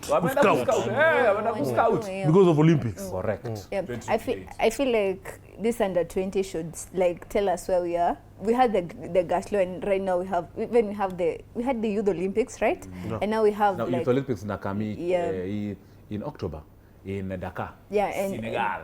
If you look at, we have like roughly 2 years because the Los Angeles Olympics is nearing very much, and I feel like this is where like we should start getting the people to represent us. And I always say like let's not depend on track, let's not depend on athletes. We need like to add on our ongeza swimming, ongeza judo, ongeza taekwondo, ongeza fencing. Like we need more of this because at the end of the day, if you look at for example, you say the reason why you find they are leading is because they have like a series of games that they play, and that's the way they collect their medals. Us, maybe javelin, we are good. Track, maybe zile long marathons, akina Faith Kipyegon.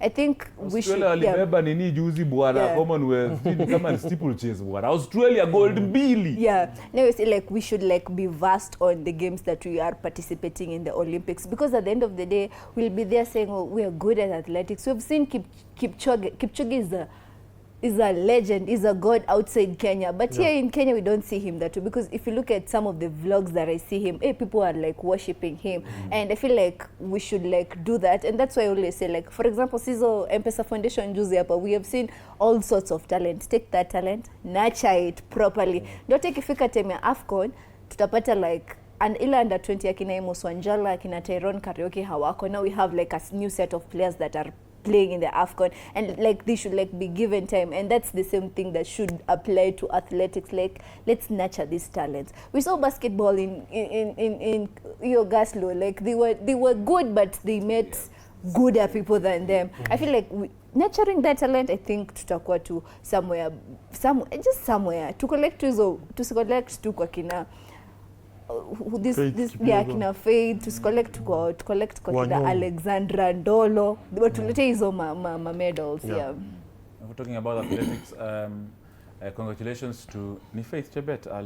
Alijifungua majuzi. I think hata tayari mtoto tayari amesha ameanza kupatiwa ugali na maji moto. Of course alijifungua juzi. Imagine sasa hatukuwa na Commonwealth, sasa tulistruggle kwa maresi zingine 5000 mbio zingine tunafaa tushine. Aje sasa. Wesley na Dennis Madeka, Mnataka kusema kitu yote kwa athletics. Najua nyinyi mko na watu wanakimbianga ama mna majirani wana participate ama wako kwa athletics. Nyinyi ni washika dau kwenye riadha. Hata mimi nimekimbia sana nikiwa shule lakini mbona hujaenda na tueni ulikuwa unakimbia na DH ama ulikuwa unakimbia? Nilikuwa nakimbia tu lakini nachujwa hapo tu. Hiyo fanya sasa. Lakini sasa unajua Kenya shida ni moja tu, vile Selina alikuwa anaongea kuhusu nurturing talent at young age sijui nini. Lakini sasa shida kubwa ni sisi Kenya tukiwa watu wazima kama coaches, unapata sisi hatutaki kuchoka. Kuchoka pale chini, tuletete mtoto mdogo chini tuje naye juu mpaka wengine wakienjoy na wale watoto mpaka anafurahia. Ushaona ni kama vile unapata Mungu anakubarikia na mtoto wako akizaliwa, unasikia raha sana ukifika nyumbani, akisikia sauti yako tu anajua huyu ni baba ameingia huyo. So kuna coach wengine wanafurahia ile hangage kutoa pale chini. Hivyo wanainuka mpaka akifika 18 ni mkali kama kina Messi, kama kina Yamalia, unaona? So yani kuna coaches wanafurahia hiyo. Kuna zingine zinafurahia kitu kama hiyo. Unaona kama vile unapanda mti na kupalilia tu pole mpaka inakuwa mti mkubwa, unaweka kiti hapo nje wote nini.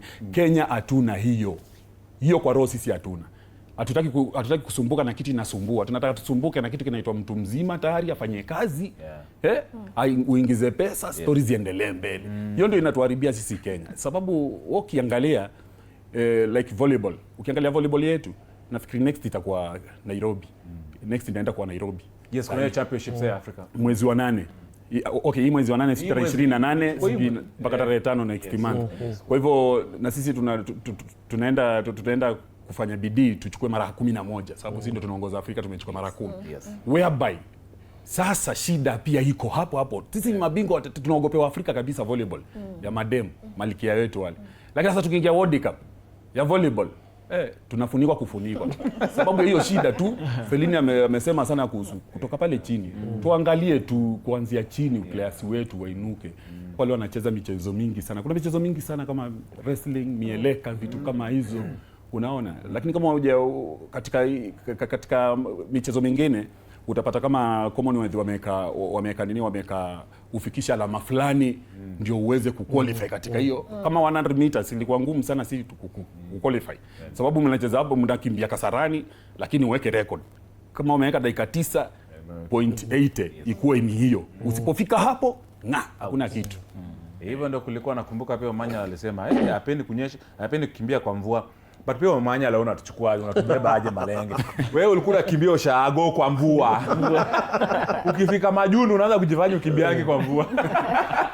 With due respect to my very good friend, 100 meters record holder, 100 meters of course, 400 meters as well record holder, my good friend Manya alisema kwamba athletics kilimlemea, but we should not be losing focus on the events that of course Kenya has been a powerhouse in that department.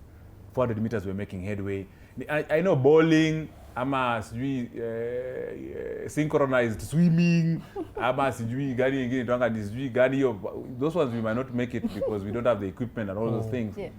Because sasa kama mku invest kama swimming pool ya Nyayo hapo, watu wameanza kuunda vibanda ndani ya swimming pool. Na joke. Tuko na shida hii Kenya bwana. Biashara kila wakati. Anyway, let's shift gears a bit. Najua Wesley angesema kidogo kwa hii athletics, najua ataisema akiingia mambo. Tuingie kwa WAFCON. Women's Africa Cup of Nations. Nilikuwa nataka kuangalia bado tumefika wapi. Mimi ile siku tu walipigwa na Algeria. Dandos mimi hapo ndio log out. Uka left group. Nili switch off. Nilizima mpira yangu ya kuwatch ya Women's Africa Cup of Nations in Morocco. Dantos timu ilitoka bila hata kufunga bao moja. Hussein huyo akasema, president FKF akasema sijui nini tutafanya alafu nikasikia huku kocha amesema yake ile game ya last, hata tulikuwa tunaongea kwa show yetu ya 90 plus pale Radio 47 tukashangaa, hata tukikuwa tunaangalia Lilian Awor after kumekio blanda, kama ni blanda mimi na suspect haikuwa blanda. Kuna shida kwa hiyo team. Dantos sijui tutafanya aje. Ani wasichana wamejituma, they are professionals, they just need kuna shida kubwa Dantos. Mimi sijui shida ni gani. Maoni yako wewe, the big thing that we have especially women in football, imetupeleka World Cup, WAFCON imetupeleka. I think last week I said it here that we cannot blame these girls. The whole thing in a boil downs to the federation itself. Because the federation itself, mi ukiniuliza, my own opinion is that last regime ya Nick Mwendwa walikuwa wanafanya poa sana when it comes to women. The organization, hata the last regime ndio tumembaka tukaanza kujua kumbe kuna Premier League ya madem. Kumbe kuna madem wanacheza ball. The last regime, because I think they invested so much in women's football rather than investing in men's football. And that's unapata walikuwa na perform vizuri sana. And that's unapata even the team itself walikuwa na gel vizuri sana. And we have been saying here, hata kwa athletics, if you want to make a good team, start tuko chini. How do we start tuko chini? We have schools. Recently tumekuwa na juzi tumekuwa na sports games. Tumefanyika hapa Thika hapa Safaricom whatever. I think kama ulikuwa na hizo games utapata we have a lot of talent ile unafikiria why do we normally miss in World Cup? Why do we normally miss in Africa Cup of Nations? Why do we normally miss these girls representing Kenya in big stages? If you ask me, I think one problem that we have is that the federation and also the government, they don't know how to nurture talent here in Kenya. That's the biggest mistake tunafanyanga hapa Kenya. Hatujui kabisa. Huyu akishamaliza form 4 ni hivyo ameenda na tumemsahau. Atukumbuki we had a player mwenye alikuwa form 4 amemaliza ameenda. How can we nurture this team? Where can they go? Tunasikia tu kuna Kenya Academy. Wanafanya nini? Were they there kwa ground? The federation itself, were they represented kwa hizi games zimefanyika juzi? That's how you nurture talent. And that's what ukiangalia vizuri pia. These athletics wale mademo na represent uko na maboys walitoka kwa games za high school. Most of them walitoka game ya high school. But I think when it comes to ball games, I think we are doing poorly. Ni wewe fanya mambo yako ukishamaliza wachana nayo mwingine akam tena. And also we have ile kujuana. Kama umeka coach huyu akuwe coach, wacha coach afanye kazi yake. Where do your part, wacha coach afanye part yake. Where federation, you didn't do your part. Why madem mbona kulipa mshahara yao in time? That's number one. Uliwa promise pesa. Mbona mkupatia in time? Ogango tumemwona huko anapiga picha na wakina Hussein Mohamed. Mbona kutafuta pesa mapema? Yani watu bado mko nguvu ya kupiga picha after we had a very poor run in a big stage like that one. I think hata Hussein Mohamed angepiga picha. Angekuja tu Nairobi kama amejificha na ingia fanya mambo yake because it's so embarrassing kwa sababu hata ukiangalia the way people are talking in social media.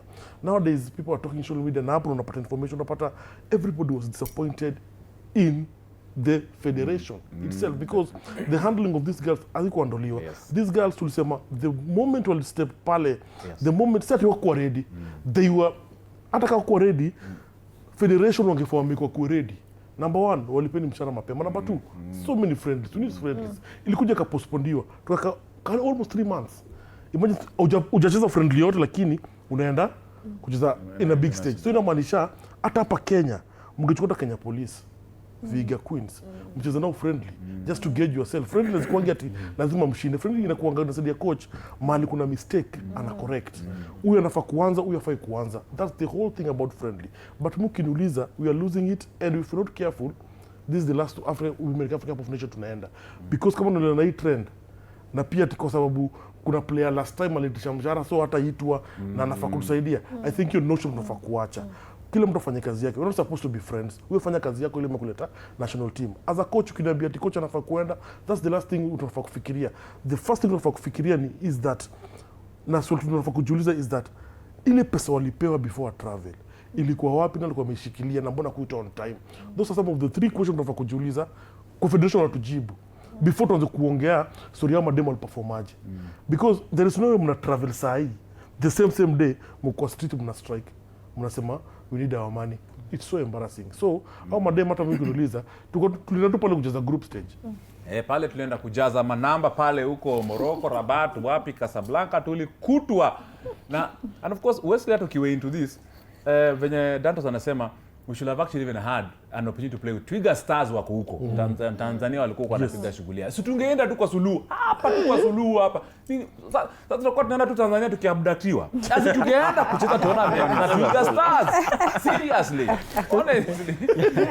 Yaani our legacy tumepeleka kwa mama. Tumepeleka watu waenda wafinywe huko Tanzania kwa Gwendi James.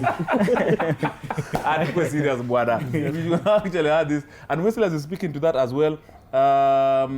The future of women football. I mean, if we don't invest in it, it is so ripe it just needs proper structures, especially for women football. If we don't invest it right now, in the next 5 years, forget hii World Cup mnasemaka tumeona kila siku hamutaenda ngo. Itakuwa ni kina Rwanda, itakuwa kina Tanzania, itakuwa ni kina Sudan. Wesley, future ya boy ya women na maplayer wow. Yeah, ukweli. Tony, we are not faulting these girls for the disappointing run. They have talent, but unajua if you can play ball and if you have talent and you're not mentally prepared, hakuna kitu unafanya. Even really happened. So they were going there, probably they had issues, pesa nini hapa na pale, federation hata haikuwa imewapanga vizuri. So if you go there, you could be, you know how to play ball, but then you don't have the motivation to play football. You will end up not winning anything. And it happened. Imagine going to a global tournament like that and not even scoring a goal, like not even a consolation. Not even coming back home knowing that at least I was on the scoreboard nini. So imagine. So kuna kibarua kubwa sana. There's a lot to be done, especially in women's football. Talent acquisition, we are supposed to like invest heavily in women. In as much as we also talk about men, we are supposed to invest heavily in women. Na federation inafaa kwa hapo mbele. They are supposed to be the ones. If I ni sisi, because I could be having my own opinions. I could be biased about the management and how the federation is run, but they're supposed to step up. Say kila time tunaongelelea tu venye hawajafanya nini. They're paid to do that. Wanafaa fanya hiyo kazi. And next AFCON cause such results it warrants someone going home, mtu aende home bana. Hakuna venye tunaibika juu tu ya mtu mmoja ama watu wawili. Tafadhali bana. Yani ikifika wakati kwa kuvote ati who is the incoming president na kuandika ma press conference tuna support nani, mko very busy mnatuma ma emails. But ikifika tu ati kitu moja tu ya msichana, give an opportunity kina Maiserenge, kina Terry, kina Fasila, kina Valerie, yani kina sijui Ngosi. An opportunity madem tu, yani create a proper environment. My good friend Obango, pengine your hands are tied. You are the ones who are in charge of national teams. That means you plan everything that the national team has to undergo. You want to tell me your point ya allowances na yani uliipita tu, ulikuwa zile za hisi ama iko kwa doketi yako, ama iko kwa doketi yako. No, mwambie tu Obango is the one who plans. Hata tukikuja kwa Celine, Obango you are the one who plans national teams. Wewe ndio kusema national teams, all of them, under 20 national, wote, men and women. Ni nini ilifanya wasichana wetu hawakuperform? In any democracy, watu inafaa kuwe wameresign, wamejitoa kazini ama wameenda. But najua tu watu wanangoja nini? Ile kitu ya kutoka wapi? Huko Zurich kule FIFA ndio wakae huko kwa maofisi ndio wapige kura na brown envelopes. Celine, wewe ni dem, umeona madem, unatanga ligi ya dem, national team zetu. Penye imefika madem. Yani scout wenye wako AFCON hata wajaona jina Marion Serenge ama Terry ama Valerie. Yeah, and I feel like that's where Beldino Demba went wrong with the squad, because at the end of the day, yes, Marion Serenge is young. We have the likes of Akina. Lona is young. I feel like that position that you gave, Monu Wabebe na Uwachizeshi, I don't understand. I feel like that spot of those players, young players, you could have given the players who have experience, Akina Gentrix Shikwanga. We have Lydia Akoth who plays in the Tanzania League, a very, very good player. I feel like if they carried Lydia Akoth, he could have dominated that midfield so well. We have the likes of Akina Corazon, even though Corazon is not that active. I feel like they could have carried experience. You see, like the way Cape Verde carried Vosnia in that day squad, I feel like they could have carried experience. And I feel like at the end of the day, it couldn't have been difficult. And I don't blame them, because anyway, the group they were, it was not an easy group. The fact that you play Morocco in your opening game and they beat you, it actually downgrades your morale. Yeah, you're like, okay, tumepigwa game ya kwanza. I felt like it will be easy for them to beat Senegal, because I saw the Senegal versus Algeria game and it was not that good, and I was like, okay, this one can be an easy team to beat. But then at the end of the day, we saw them hit the woodwork 2 times, and I was like, oh my god, it was not luck. Luck was not on our side that day. And you lose your last game against Algeria. I really felt bad, but at the end of the day, tunasemanga tu siasa football inamaliza and I feel like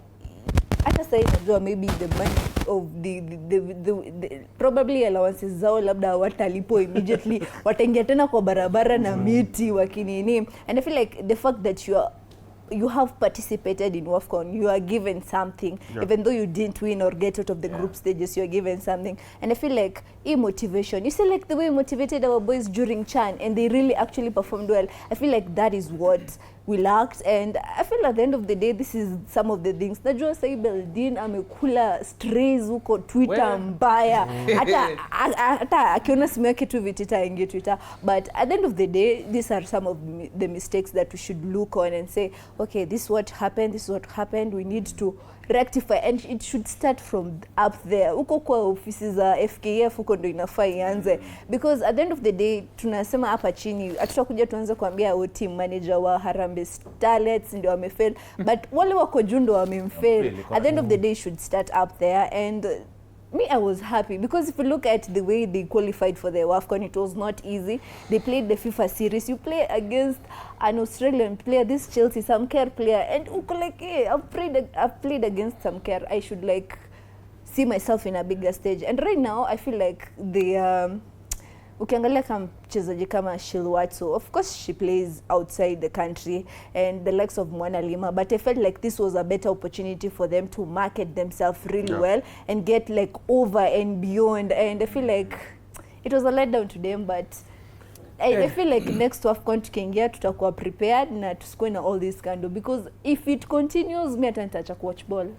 Msituchokeshe kuwatch mpira, tunataka mpira tafadhali. We are tired of just speaking about what is happening as side shows. Those are side shows. We should not be coming to speak about allowances in our sports show. We should not act national team. We should not.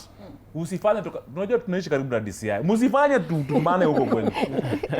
Baro zitakuja kwa hiyo ofisi yenu pale, chezeni tu kandanda. Na mliongea juu leo chicken seller. Nyinyi ngojeni mbona. The Kenya National Secondary School Sports Association National Term 2 Games of course came to a conclusion at the end of this week hapo Thursday pale Mpesa Foundation Academy. And of course I was hearing some stray bullets coming on social media. Wanasema yani there are some Kenyan Premier League teams that cannot even play on very good grass.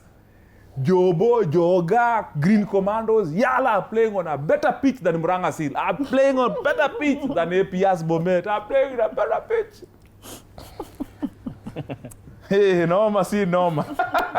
But of course, congratulations to Green Commandos for winning the boys title in football. St. Joseph's Joga, Joga winning the women's title. And then of course we had Kesogon winning the volleyball title. Nani alishinda rugby? Hata nisikimbia tu mbio hii nyingine ya Kitale. Kesogon of course ni volleyball. Chesamisi huko boys walipiga shughuli yao as well. Butula boys crowned rugby champions, national champions, after clobbering Cardinal Otunga. Of course, in the final, Kinale defended their girls' rugby title. Champions wengine, of course, Agorosare, who won the basketball. Agorosare, but then ilikuwa natusumbuanga basketball leo mdays huko mtaani. Oyugis. Bwana, wale walikuwa ni wabaya. Oyugis. Ikuda girls lifted the basketball title. And of course, I'm saying all these things. I'm doing this intentionally so that my federation, Sumbuane, Musingu Scorpions, who emerged national champions, a sport called lacrosse. Hey, lacrosse. Sasa lacrosse ni nini? But I know my friend is a very good, he's in the federation lacrosse. But the lacrosse. Yeah, lacrosse in sports. But the reason why we're saying all these winners and mentioning them is that federations, you don't need to look far. You have everything set out for you. Yani kila kitu imepakuliwa. Yani umeletewa, wewe ndio ujipange na hizi talent. They are so ripe. Ndio hawa kwa shule. Wanangoja tu wachukue, wapatie scholarships, mwapatie best platform ya kupiga hii shughuli. Madheka, wewe unajua ulifuatilia sana Green Commandos kushinda ya boys. Title Joga, St. Joseph's girls Kitale kule akipiga shughuli zao. And indo place ya talents. Women ndio hao wote tunawaona. Basketball, rugby, sijui nini. Mimi kusema kweli ukiangalia mpaka leo hii Kenya yetu wakati wa Fabish akiwa coach marehemu. Nafikiri Fabish alikuwa hizi michezo alikuwa akihudhuria sana hizi games za high schools, hizi national level. Na alikuwa wakati huo pia ukiangalia FC Leopard. Wakati huo nakumbuka FC Leopard kina Omari Banza wale, kina Kakonge, walikuwa na squad nzuri sana na walikuwa na players wengine under 20 hapo walikuwa wazuri kabisa. Walikuwa wakitoa katika hii national level ya high schools. Kwa Maruni Commandos ukiangalia Maruni Commandos Kakamega High School kama sijakosea. Green Commandos. Yes. Hiyo ni shule nzuri sana kwa football. Imetoa zingine kama Mombasa High walikuwa wakali lakini waliisha. Ukiangalia hao wa Nairobi hapa wanaitwa Kamkunji waliisha, lakini Maruni Commandos bado hiko. Kwa hivyo inakuanga na players wengi sana kutoka Western pale. Na Western definitely kuna kipaji kikubwa cha football. Kwa hivyo federations ziangalie pale ndani ya shule, sababu ukiangalia sisi kwa klabu zetu, ukaingia Gor Mahia leo uangalie Gor Mahia na wachezaji wangapi kwa academy hapo chini hapo. Sijui mimi. Sielewi wala sina picha. Kama vile ukienda Manchester unasikia kama saa hii sijui kuna player ametoka Leicester City, ametoka academy ya Leicester City, ameingia Manchester City na definitely nafikiri atacheza, atakuwa ako bench hapo katika first 11 ameingia. Ako na miaka 18 hivyo kama sijakosea 19. Kwa hivyo federation yetu ya FKF Bwana Hussein anafaa kuwa na meetings zote na hizo vilabu, sababu yeye ndiye king. Ndiye king wa football Kenya. Anafaa kuketi na hizo vilabu zote hizi ili tuwe na players wazuri katika Harambee Stars. Mpaka Hussein apush. Mpaka apush. Na Mariga pia naye namwambia tu hata kama nje inaenda kombo kidogo, angalie tu atufurahishe sisi mafans wa soka Kenya, sababu yeye mwenyewe amepitia katika mashule ya Kenya, high schools amecheza, kwa hivyo ameenda mpaka kucheza Inter Milan, amechukua Champions League ambayo ni kikombe kubwa sana pale Europa. Aingie ndani tu, yani asaidie vile atakavyoweza, sababu Hussein kimimi Hussein hajacheza mpira. Lakini kama ni Mariga amecheza mpira sana. Kwa hivyo hapa tuna shida. Wakati mwingine sisi tunaumia tu wenyewe. Unaona kama Eto'o amefight sana kwa president wa CAF. Unaona, lakini akazuiwa kidogo hivi kwa nini sasa tuko na mwingine yako hapo ambaye sasa anatunyanyasa kutunyanyasa sasa. Kwa hivyo talent ziko pale. Azipo. Unasema ndugu yanifuatie. Talent iko. Of course all these federations, volleyball federation, football federation, rugby federation, we should not be struggling and tuseme kwamba we cannot perform internationally. Dantos as in, talent ndio hiyo hapa iko, nyinyi mjipange kabisa, yani ndio hiyo. Na see federations tunawakumbusha kwamba your term will come to an end. Na utakuwa unataka kusema, unaambia watu wewe unataka kuwa two term ama one term. Matunda yako na kazi yako itadecide kama wewe utakuwa ni, inafaa niseme kitu kwa utakuwa mtu wa kutafuta another term ama utaenda nyumbani. But of course we are just saying this on a light note but very seriously that is a problem and that problem needs to be sorted out, because huwezi kuwa unaandaliwa hivi kitoweo and you cannot bring out that talent and bring it on the national level. We cannot be wasting these girls. Wasichana wetu wanakosa ni future, and then of course they disappear into so many things, drugs, nini, pregnancy, all those things. Na talent ilikuwa Dantos, of course ana ulifuatilia sana. Gani ilikuwa stand out kwanza? Na cheki we tafuta Premier League ya volleyball na unitafutia ama shabiki. But school games. I think Tony, maybe you and I, where we come from, uko Western, people love football so much. Even in at a holiday ukienda, these small tournaments, they have big fans. They have the big following. Unapata mse maybe wanatoka from a place called Vihiga, wanaenda from in another county, wanafuata hiyo team yao. Ni long distance but they follow it. That's the love of the game. But coming to school games, I think first of all I hope, because the vile alikuwa naanza, you hosted one of the sponsors hapo kwa show last week. Yeah, KCB. KCB, I think what are they doing about this tournament apart from also them just sponsoring this team? Because if you look at KCB, they have KCB football, they have KCB volleyball, they have KCB basketball. I think they also have KCB handball. You know, I would want to next time akikama tuambie, you know, in these school games tumekam tukapata we have one player ule tumempeleka kwa KCB Football Club. One player leo tumepeleka kwa basketball, because that's how also even these corporates in terms of ile tu CSR wanafanya kusponsor these games, pia wanafaa kutuonyesha pia, apart from them sponsoring, pia they take that initiative of we have one player, we have two player wenye walitoka kwa hii game, you know. And also number 2, I will be so disappointed if I hear hakuna representative wa FKF alikuwa pale kwa game ya Kakamega na Yala. I'll be so disappointed. Number 2, I'll also be so disappointed if Kenya Premier League clubs hazikutuma representative or scout in that match. That means kama kutuma and you're listening to us, I think you just need to be shame. Yani shame on you, because pale ndo talent iko. Unanipata? Vile nani amesema, Dheka amesema, we had that long time ago. Fabish alikuwa build team yake from these secondary school games. And that is how it's supposed to be, because unapata these school games ziko pale because nurturing talent na pia representing Kenya. They are going to, I don't know, in East Africa also to play these games. And yes, they represent one thing I loved about this game is that now we have seen Kakamega Homeboy, not Homeboys, guys. Yes. Green Commandos. Green Commandos in Kakamega. Kuna time walikuwa wamepotea, lakini now they are back. If you hear Kakamega is back, I think they mean business. They have been working for it for a very long time now. They are back. Because if you see again, ile matunda imejazaliwa pale, they are captain. Sayak amepata scholarship and in the US. Yeah. That's a very good thing. Those are some of the questions za kusikia. And also they had another small boy alikuwa in midfield. Nakwambia najiuliza mbona sisi 20 World Cup, because we have talent and watu wanafaa kurepresent. These are some of the next time nisikia na 23 nacheza, I want to hear atoka school games. Sasa kusikia ati sasa kuna player ako Dandora ama kwa Mathare ama kwa Robangi ama kwa wapi amechange age yake ndio acheze under 23, you know, na ndio hao talent. Ni vitu ziko tunaonanga, ni vitu ziko hatuwezi hizi ni vitu lazima tuziseme, because we know kitu tunafanyia kwa national team under 23 under 20 cooking age unapata msee au umecheza na yeye ni rika yako, lakini anakuambia bado kwa under 20 under 20, you know, such things ndio vitu zinatuma mpaka our national team inaenda chini. And I remember one day, I think Nachim Balanda alikuwa sports minister, if I'm not wrong. Kuna time sijui ni which team ilikuwa inaenda kurepresent Kenya mahali ikapatikana all of them so your age ilibaki na Jimbalala amedisband hiyo timu mzima. And I think we need to go in that direction. Number 2, Hussein Mohamed as the president of FKF pia nafaa kutuambia hizi ball games zote, hizi football zote zimekam, them as federation, what are they doing? Wamechangia nini kwa hii football, hii secondary school football, wamechangia nini? What is their program? Na kama kuna program, are they taking good care of them? Now we saw rugby again.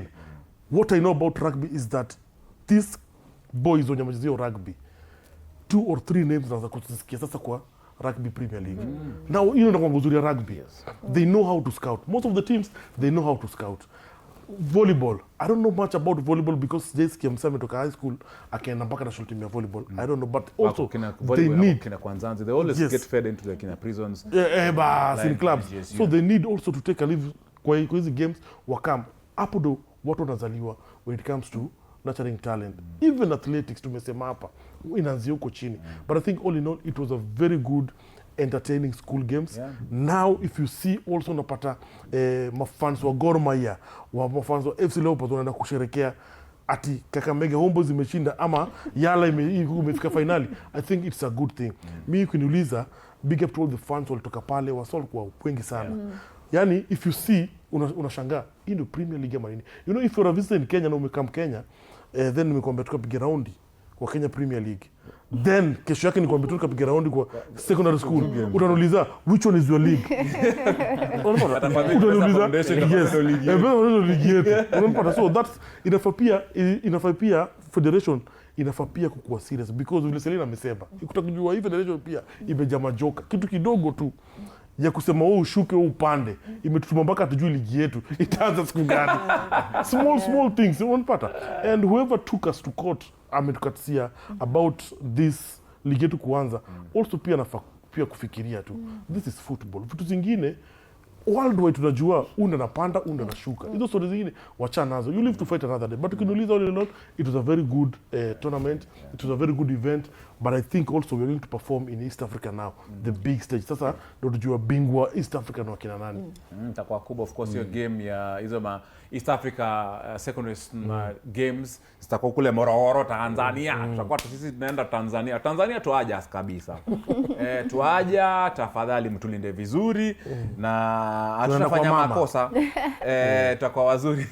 Mostly I'm bringing also kwa school games tutashift kidogo pia internationally as well. School games is of course tumecheck them. Hizi same school games kina Aldrin Kibet ndio walitoka tu kutoka hapo. Sasa Kibet anapiga shughuli Celta mbaya sana in Spain. Amos Wanjala tu. I think Amos Wanjala pia alikuwa tukweze mambo za maskuli. I think anacheza sasa hivi Valencia ama ni timu gani na Valencia kule Spain. Yani ndio hiyo talent. As in huwezi niambia kina Aldrin walienda huko majuu. Unataka kuniambia ni we don't have any other Aldrin Kibet. Kwani Kibet alikuwa anacheza Uganda? Sasa kwa anacheza Kenya. Tony, you know, easy games hizi za high school ni platform ya kutap ya kuscout. And we've all been here we've all been there. Tulikuwa high school kucheza, mimi personally sikucheza, nilikuwa nabeba first aid kama mabeka first aid kit na Morini. Nilikuwa nabeba hiyo kit ya first aid, so I did and I was privileged to be in some high schools zenye walikuwa wanajua kucheza rugby, some high school in Kikuyu, sitasema some national school in Kikuyu. So it was I was personally I really enjoyed when I was in high school. So 12 years plus now, I'm watching my brothers and sisters, my young brothers and sisters participating in the national levels. Pale Thika M-Pesa Foundation wako na grow fiti sana. Nimeenda huko sometimes last year. They really have a perfect turf. They have a perfect playground, so the kids enjoyed, and it was a really good competition. The tournament, in as much as kuna wenye wali dominate, kuna wenye hawaku dominate, but all in all, even those who participated, they didn't win anything, but they enjoyed at the end of the day. So it was a really good high school affair. Same place. Hapo sando wanafaa watafute talent. Hapo sando wanafaa wajue hawa ndo wanajua kucheza game. They are supposed to be the ones playing in the upcoming AFCONs, the upcoming under 20. Under 20 hao ndo wanafaa kwa hapo exactly. So of course that's even of shughuli piga hapa national school games. Celine, studio ujiangalia mambo ya secondary school games. Najua tunataka kusema 2-3. Na ukiongelea hiyo pia vile nani amesema, Tukibeta amesema yani M-Pesa Foundation Academy iko na uwanja. Yani nyasi ni fitting. And that draws mimi, unajua mimi naangalianga the other side. Sasa tulicheza hapo nyasi. Yani tumeachia serikali ijenge canopy. Baadaye President Ruto nangoja hiyo canopy ya Nyayo Stadium. Nangoja sana. But of course, as we way into the school games and as we way into the facilities, unaona facilities zingine huko haziko zinakaa poa. Unajua kama volleyball ni indoor game, alafu unajua tunaweka nje. Kenya tuko na shida. As in some games should just be properly played in those conditions supposed to be played. Volleyball, sasa huyu msichana acheze hivi, alafu apate scholarship huko Australia, anaenda indoor. Yaani anachezea kwa problems. Stage fright. Nakumbuka once upon a time Nyayo Stadium was supposed to be called some corporate names. But nakwambia that the then minister sasa sema jina yake juu watoto wake ni marafiki zangu, akasema haiwezi kubali kuandikwa jina ya Nyayo itolewe iweke jina ya corporate. Angalia corporate huyo M-Pesa ameunda stadium ambayo school games zinacheza. It should be embarrassing to the government that a private sector is hosting such tournaments, and yet the government with our money and with our tax. Na pia Tusker inafaa kuchukua mfano Safaricom, M-Pesa Foundation. I think for me I'll brag because I've played on M-Pesa Foundation, I think 3 times, because the time that it was built, you know, I was in a school in Murang'a and we used to meet like in the regionals like Kiambu, Murang'a, Nyeri, and I have played in M-Pesa Foundation, and I would say like the facilities is good. First, if you go into their changing rooms and those like they actually even have like a separate dining hall for their players. I feel like their facilities is really good. And then if you look at Manze, I'm so happy that Green Commandos won. Unfortunately, the Red Commandos didn't win, Butere Girls, I'm sorry. But at the end of the day, if you look at Kakamega High School has produced players. Yes. Look at Marcelo. Eric Marcelo is a product of Kakamega High School. We have, Anthony Okumu, Collins Sichenje, like these players, all of them have played for Kakamega High School. I think apart from Kakamega High School and Upper Hill, I think those are the teams that have produced the best players. And I feel like, yes, talent is there. Like literally talent inakuanga tu uko chini. Na vile tu ulisema, like I think most coaches don't want to spend their time, their energy on players who have not established themselves. But I feel like if you pick just one player, you see like there's a coach called Coach Aswani. I think he nurtured Wangaya since he was young. Right now Wangaya is playing for Nairobi United and he's a very good player. Actually, he's the strengthhold of that team, and I feel like to take those players and bring them up, like literally they will give you the best fruits. Look at Kibet, like I was literally watching him in under 17, under 20. Right now he made his debut in the national team during the qualifiers or no FIFA series, and he really performed really well. I feel like these games, and even the ladies side, like, and then it will scout. Actually, I'm really happy that St. Joseph Kitale really won, because I was so fed up of hearing Butere girls. Yeah, I'm actually happy that we have something new. But at the end of the day, this is what sets the bar. Like, if you want a good team, go for them. And I'm pretty sure most of the players that played in that finals, even though Yala didn't win, most of them, they're gonna get like scholarship. Maybe utapata wengine wanaenda Gor Youth, wengine wataenda AFC Youth, wengine wataenda Tusker Youth, and that is where like we start doing, because I personally have seen academy players move into the top flight league, and I think no, that's where they should be. Like, wakimaliza tu hivi shule wachukueni mweke. I think even right now, some even other schools zenye hatujui, Oluma alikuwa hapo, angekuwa sahi alienda huko foundation akachukua hao ma players akawapeleka US. But at the end of the day, we'll see, and kudos to all the teams that participated in the school games. I personally love school games because that's where I was built. Another thing, Tony, I think how to motivate such players when you're mcheza, maybe when you're mfika finali, these school games, that is football. I think it can make more sense if maybe our national team coach just went there just to see them. Would you motivate sana and kuambia maybe one time you'll be chosen to represent Kenya. Such things don't kuona. But sisi hapa coach wetu sijui ako holiday ama bado holiday jaisha. Ni makasi anakula European players. Anakula ameenda kutafuta maplayer majuu na kila player amepiga shughuli hapo. Commercial break. Hata fadhali wewe uchukue hiyo timu yote ya Commandos ama utafute kina Jobo, hiyo timu yote kina Butula, waweke tu pamoja. Yaani ufunge tu macho useme we are not even putting kina Wangaya or anything. Chukua timu ya school wapeleke kwa friendly international uone kama hata kuchezea game. Maoni yangu, I'm not a coach, I'm just a presenter. I can speak freely. And of course nakumbuka kuna rafiki yangu anaitwa Brian kutoka kule Mombasa. Brian insist. Brian alipoona watch, asante sana Brian, najua ako pale Mombasa anatuchangia sana masuala ya uandishi wa habari. Alikuwa ananipatia updates kuhusiana na Mombasa United. Yes. Na of course nilikuwa mnasema kwamba ya kupanda na kushuka. So nikasema acha tuseme tu venye kunaenda. So Brian anasema Mombasa United imefukuza wamefukuza 14 players. Okay, siko kufukuza, let go of course. As they prepare for the new season. And so nakumbuka kulikuwa na shida ya Mombasa United, walikuwa wameanza kuambiwa wasijui mambo ya kushuka na kupanda. Penye imefika mambo ya kotini mimi siongeleangi. And of course nasikia pia coach wametafuta coach nini. So Brian, najua Mombasa United wakikuona leo jioni pia mimi naomba tu uko na watoto nyumbani. This is so extravaganza. Tuko live hapa. Watu wangu wanapiga shughuli. Saa 12 sijui kama niko nataka tuende break. But kama break haiko na inafaa tuingelee, najua Kimanzi ameinsist sana akasema kwamba kuna hii story za post World Cup. So what next after World Cup? Post World Cup ni FIFA. Aende asiende. You must go.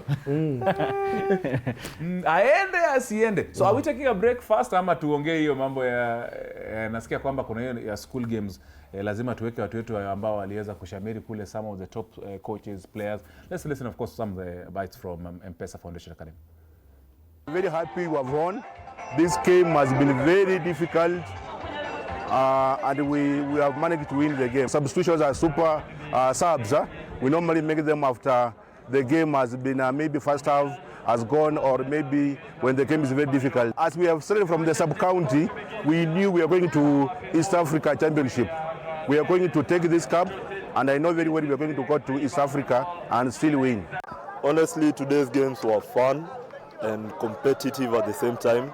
Players here are really talented, and we thank God for being here. The scores were 11-12, yeah. And we are thankful. We are qualified. We have qualified to play in the semis. Walisema watu wa Uzbekistan mnakuja mnapigwa 10-6 hivi, lakini tulionyesha talent yetu. Sasa hii alhamdulillah tuko semifinal. Tunatarajia kesho inshallah tunacheza na Yala. Tukipiga tunaenda finali.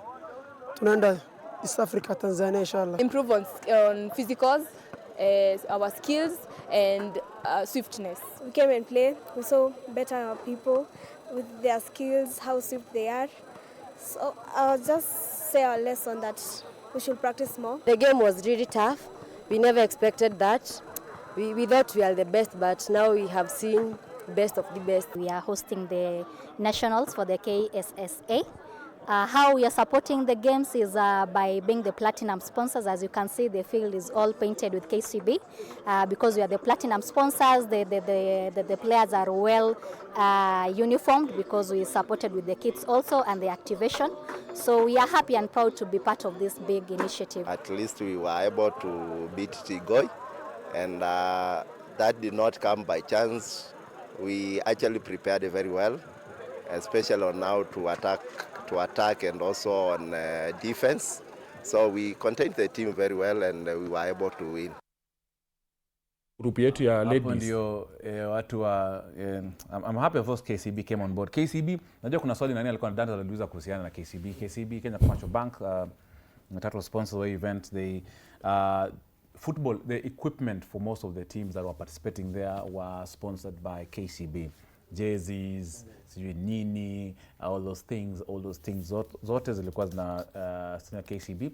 Na pia KCB walikuwa wameniambia the KCB representative alikuwa anaitwa na Nkatha from Nikim host last time akasema yes they will absorb but they're creating a platform whereby all these other teams now can come and select their players. So as much as it'll take watu waende rugby, wale wakwenda huku na huku, wale wakwenda netball, basketball nini, but also now msingoje tu at KCB absorb it cannot. Sasa nyinyi mmepatiwa platform and then mchukue maplayer muwapeleke huko juu. Venye pia rafiki ya Selina amesema Olum pia wewe hope ulikuwa huko. Uchagua wachezaji huko. Singoje tu kupiga picha na Selina hapa na uchukue wachezaji. Usimalizalimia hapa na Olum lazima. This is Extravaganza tuko live hapa 2 3 1 2 3 mbio Dennis Madheka nini inaitwaje World Cup ilisha FIFA mbio just in a minute or so. Anything that you may hear World Cup ama tumesikia tu post World Cup ilikuwa tu ni Gianni Infantino ama matimu zilinyamaza tu, hata mimi nashangaa Spain wamefanya nini, but the most thing mimi nimesikia tu nimesikia Madheka ni kwamba Lamine Yamal nimesikia rumors anaoa, like seriously Lamine unaoa? No, hakuna, hapana. I'm speaking on behalf of Selina and the other bandwagon. No way. Lamine Yamal, you're getting married at 19 years old. Hakuna, tuwezi kubali. But of course most of the players was wapi, they're getting holiday, but now others are preparing for the season coming up. Madheka umesikia nini kuhusiana kina Argentina? Na at least tumeenda kununua mchezaji Chelsea anaitwa Valentin Barco kutoka Strasbourg. Endo alibeba ile bendera ya sasa tuone kama atapatiwa visa UK. Mimi kile naweza zungumzia kuhusu World Cup ni kuhusu Luis Figo. Yes, ule legend wa Real Madrid kutoka kwa kina Dantos. Anatoka kwa kina Dantos huko Portugal. Luis Figo yeye ndiye ni mwanaume naweza sema, sababu katika players wote hata wale wanaocheza sasa hivi walioenda retire ndiye amekuja akazungumza live akasema kwamba President Infantino anafaa kufanya nini? Ajitoe tu afaa kuresign, hawajaona mtu kama yeye maisha yao hata wakati walikuwa wakicheza. Kwa hivyo ndio kitu ambacho kimenipea morali, sababu wengine kama it's like wengine wanaogopa kumpasha ule ukweli. So kwa kazini kule wanaogopa kumpasha ule ukweli sababu wanaona tu akisema ule ukweli wengine pia watapoteza unga. Watapoteza unga. Kwa hivyo tuone jakuwa vipi. Aende retirement. Aende tu retire huyo president. Wesley of course unajua unataka kuchangia pia.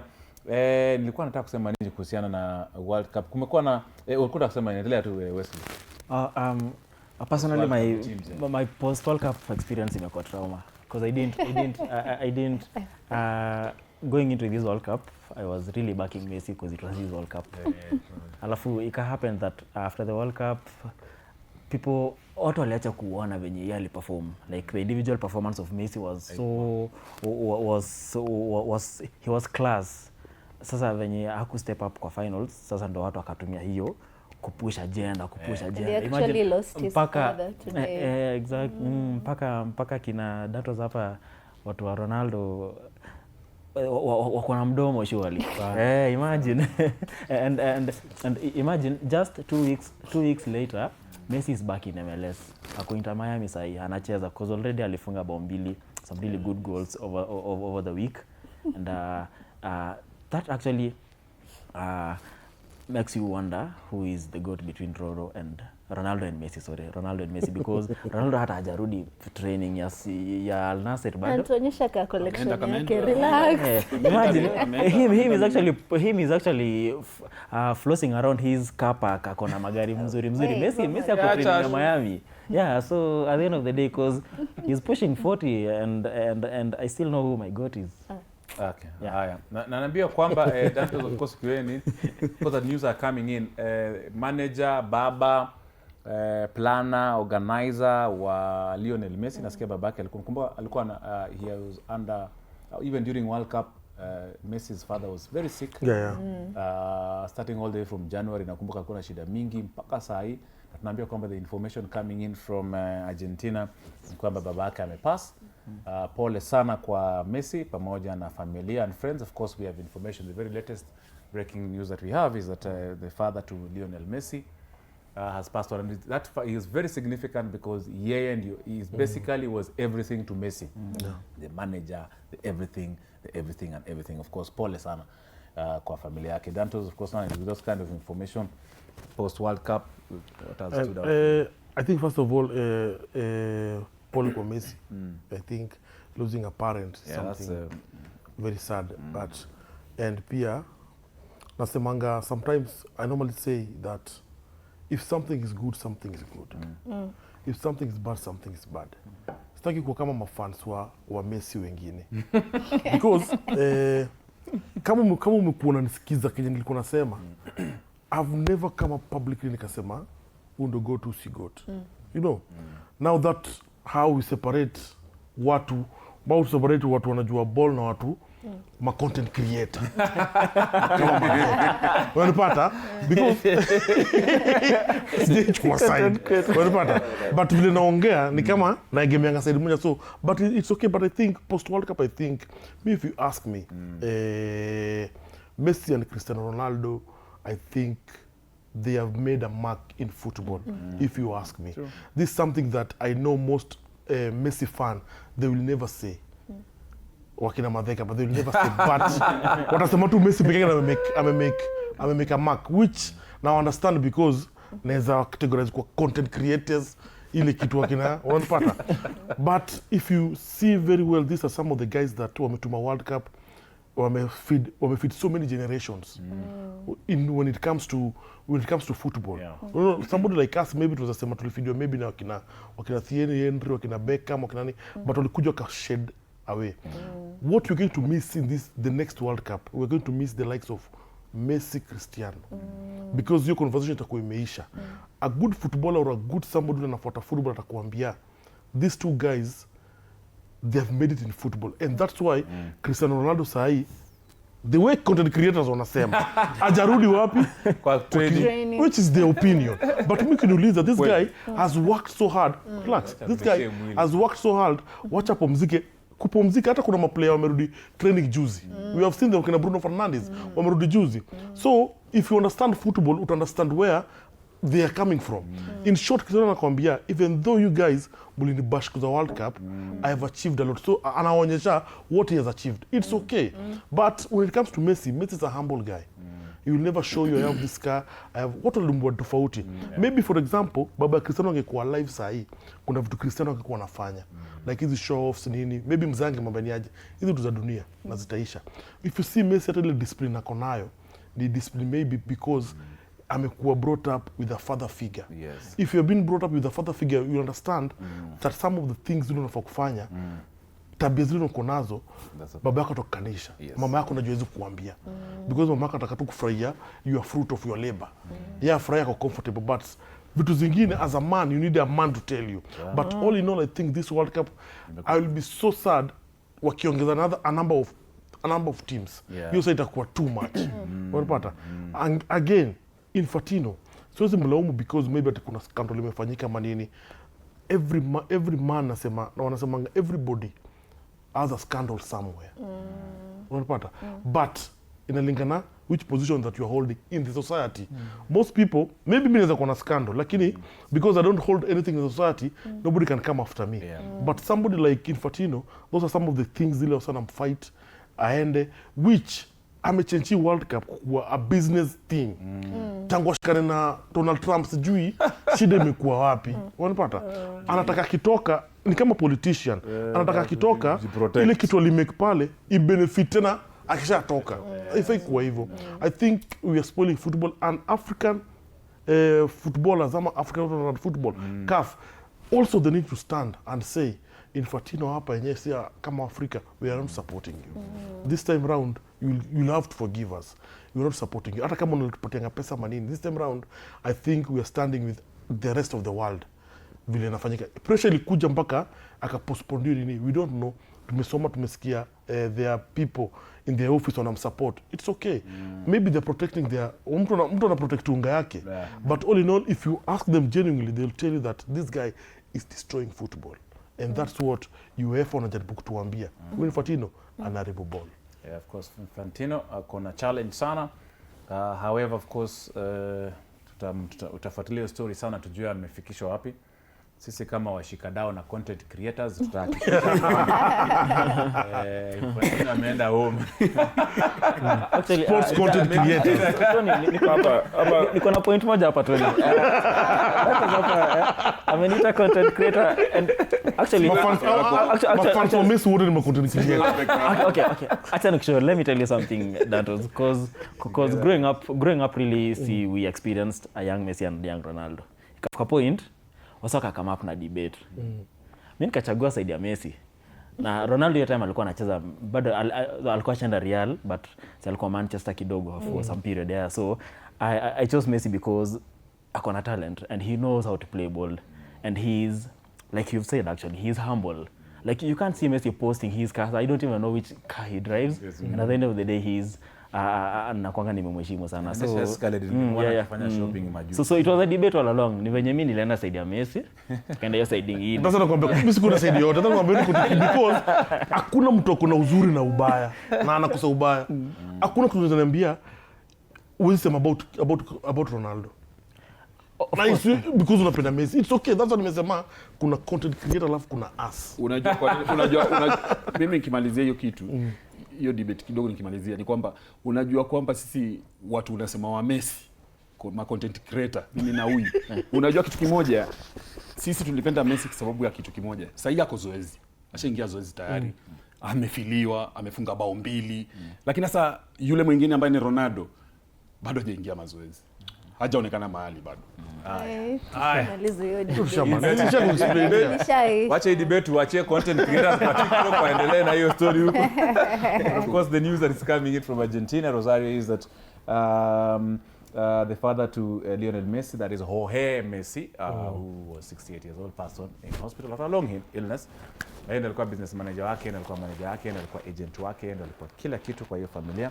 Of course as he passes on definitely he's left a legacy na ametuacha in very able football hands, and of course hiyo itaendelea kabisa.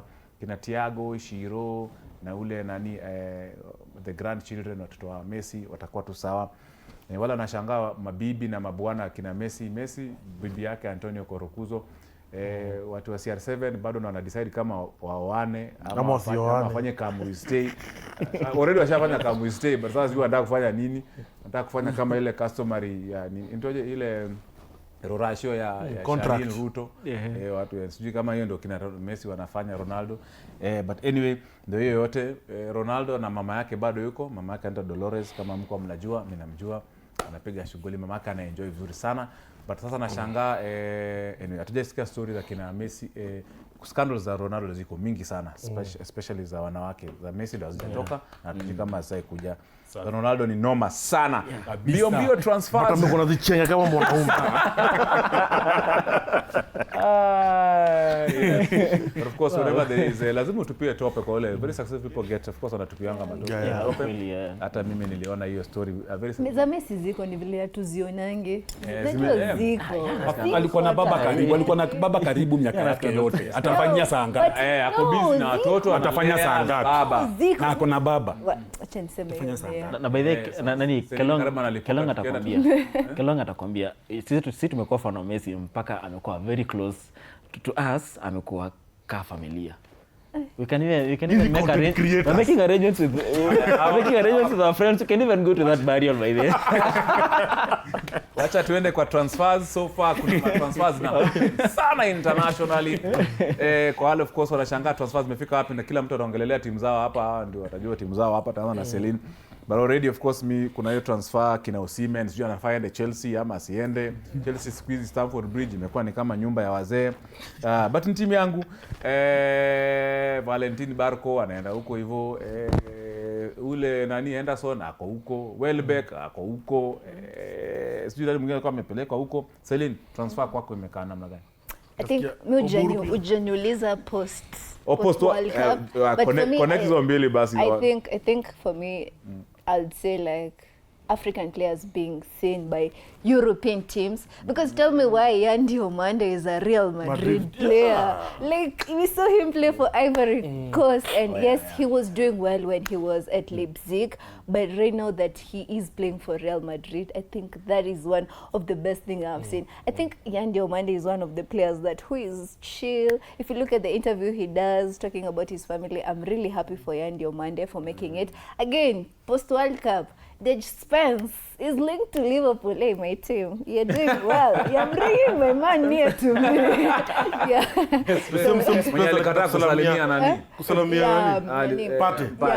That guy, that dread guy. Apparently he's Muslim, and honestly I'm happy to say like he's good in as much as kiburi, kila player kona kiburi, hata kuna players wanacheza KPL na wako na kiburi. Kama Harikina alisalamia nini party. But if I look at Liverpool, I think they made a blunder. First of all, releasing Szoboszlai. Like what the last season I complained about them releasing Luis Diaz, and now you're talking about Szoboszlai. Like what is wrong? Szoboszlai is going. Rumors have it that Szoboszlai is leaving Liverpool. But I really hope like he doesn't leave. Yeah. But at the end of the day, if I look at some of the signings we've made, we released Konate and right now we have brought in Arujo, and I feel like that is a good signing because I need to see a center back pairing of Konate and Van Dijk, and right now I can see it with Arujo and Van Dijk, and that is a very good signing. I think I'll congratulate Arne Slot for that, and please bring Dej Spence. I really need to see Dej Spence play for Liverpool. But at the end of the day, I feel like between right now and 21st, I think we are gonna see, because remember there is a time we signed two players like Federico Chiesa and I don't know who, when the window was closing like in the midnight. I feel like between right now and 21st we're going to see what is going to be happening, but I really hope like the players that we are bringing in, Akina Ariola, I really hope that they are going to bring something to the team. And watch it one. Actually, I don't want to cry next season. Last season there is a month I cried, a whole month. I think it's October. Beat after beat after beat, and tunachapa kila game tunacheza weekend, but at the end of the day, let's see, because right now you may make signings and then they come and backfire in your team, and we don't know, maybe when you are playing well because the tactic of the coach was working on you and the type of formation that he was using was favoring you, and right now you come into a new team, like you have maybe different training facilities, different structures, the way they train. At times we tend to see like these things backfiring, but at the end of the day we'll see. At least sisi kama new when you have to sign, at least we are signing, but that's it. Yeah. Madheka kwako, changes zako zinakaa vipi? Gani gani ambaye amekufurahisha kwa kikosi chako ama? Anderson. Anderson ni yako fiti. 135 pesa mzuri kabisa. Amenunuliwa nayo, alafu kuna Jeremy Monga. Basi Jeremy Moga ambaye ametoka, ni kijana mdogo tu. Ameingia na 75 kama sijakosea. Ametoka Leicester City. Ni kijana ambaye ni upcoming, ambaye ni mkali sana. Naona uchezaji wake tu kama Neymar. Not Neymar but huyu nani anaitwa nani huyu wa Spain, Barcelona. Lamine Yamal. Yes. Kama huyo kabisa uchezaji wake. Na ukiangalia katika wale wanaontoka fununu, kina Kanchi, kina Hake, kuna fununu anaweza ondoka. Na mpaka na Stones pia. Lakini mpaka sasa bado naona bado wametulia bado. Kwa hivyo rapsha iko juu sababu hata coach yule ameingia hapo Maresca. Unajua pia anaogopea, anaweza futa, si kufuta but anaweza uza na kauza vibaya. Maliza namba 17. Unajua kelele zote hapa kununua, kelele zote ziko hapa tu Chelsea, Liverpool, nini Manchester United.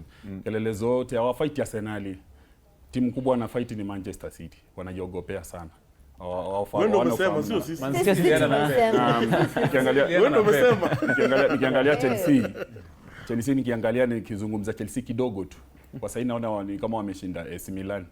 Wameshinda AC Milan katika friendly match 3-0 kama sijakosea, na nikiangalia kikosi chao wamekisuka kikamilifu, na itakuwa tishio sana kwa upande wangu. Ni kwa Manchester City itakuwa tishio sana Chelsea. Very good. Yes. Wesley, Man U? Manchester sitaongelea Man U sana because we don't have a really active summer. So let me talk a bit about Chelsea, Arsenal and Man City. For Man City, kuna outgoings wengi sana. Trafford ameenda, Leeds confirmed, Rodri ndo hiyo ako very close, washa agree personal terms na Barcelona, anaweza enda, and he's a very special player. System yake na Pep walikuwa wanaingiana vizuri. So if he goes to Barcelona, he will fit that system, and he will be taking us way back to when we had all Spanish midfield in Barcelona. Rodri is going by the atender. But they brought in Anderson, so he could be a perfect fit for Rodri. And with how Anderson played in the World Cup for England, he really played well. So atafitio system ya Maresca vizuri. And for Manchester United, because we've signed Santos and Tielemans, I think we should do more and we should do better. Because heading to a new season, we have all competitions to play for. Kuna Champions, kuna Ligi, kuna Carabao, kuna FA. We just have to have a perfect squad. Because we've seen our bench isn't so good, so good. It's shoddy sometimes. Akina Zagze, they don't really step up. So we need to sign a backup for Sesko. We need a backup for either Shaw or just another midfielder, because Ugarte hasn't stepped up really. And for Arsenal, I think that guy from Newcastle, Bruno, is a perfect addition to Arteta's squad. And I know for sure, in as much as I didn't really need Arsenal winning the league, I know going to this new season, they will still be up there. Because I know Arteta and his system doesn't really change. They have been consistent for like 3 years now, and heading to this new season, they will be up there fighting. For Chelsea, how can you sign 11 players in one season, in one transfer season? It's not even over yet. And on top of that, the signing was this. Well, the next players wait. Why are you crying over the biggest rumor signing of Buro Odinga pia. Speculations. Kuna kwa bomo yetu kuna shughuli, kuna moshi, bomo yetu kuna kelele na muziki na wanasema diwado so we are expecting a lot from Chelsea next season. Now that they only have domestic cups to play for. So and they have a really perfect squad, and I know for sure kuna wenye wamekuja probably they'll be loaned out to their sister clubs kama Strasbourg. We have Mudryk.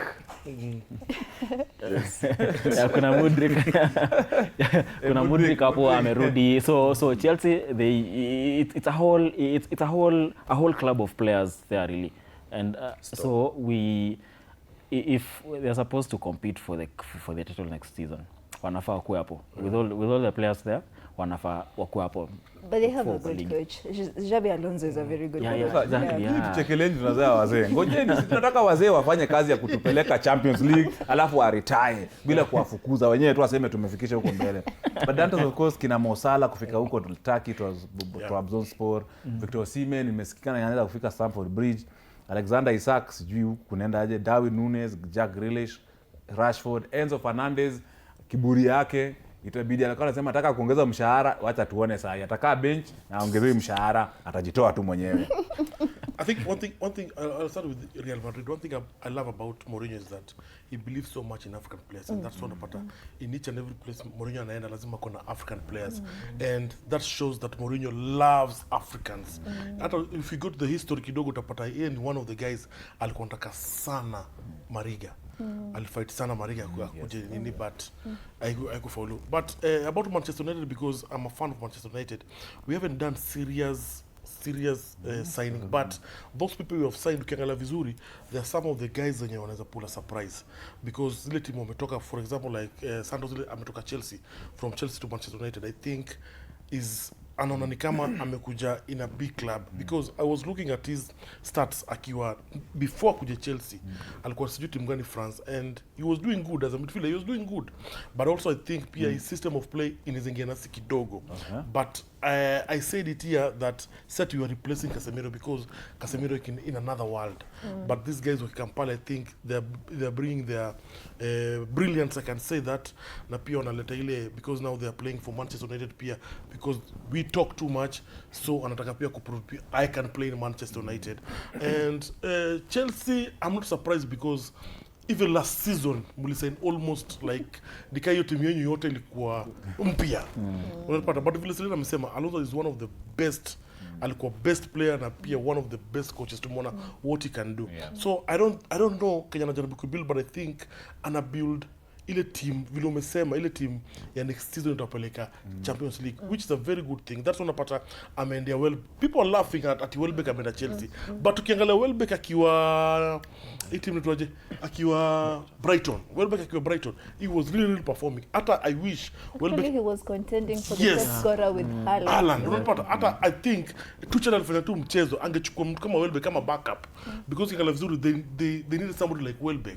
So I think Welbeck, he will do good. Hata na regretting mbona tulimtoa alitokanga nini, angekuwa sai one of the legends in Manchester United. We didn't see far, but going to Mo Salah kutana na Onana, I think ukiangalia the team that ameenda is not a team that is doing good, it's not a team that people know, but I think he went there because he needed more time to play.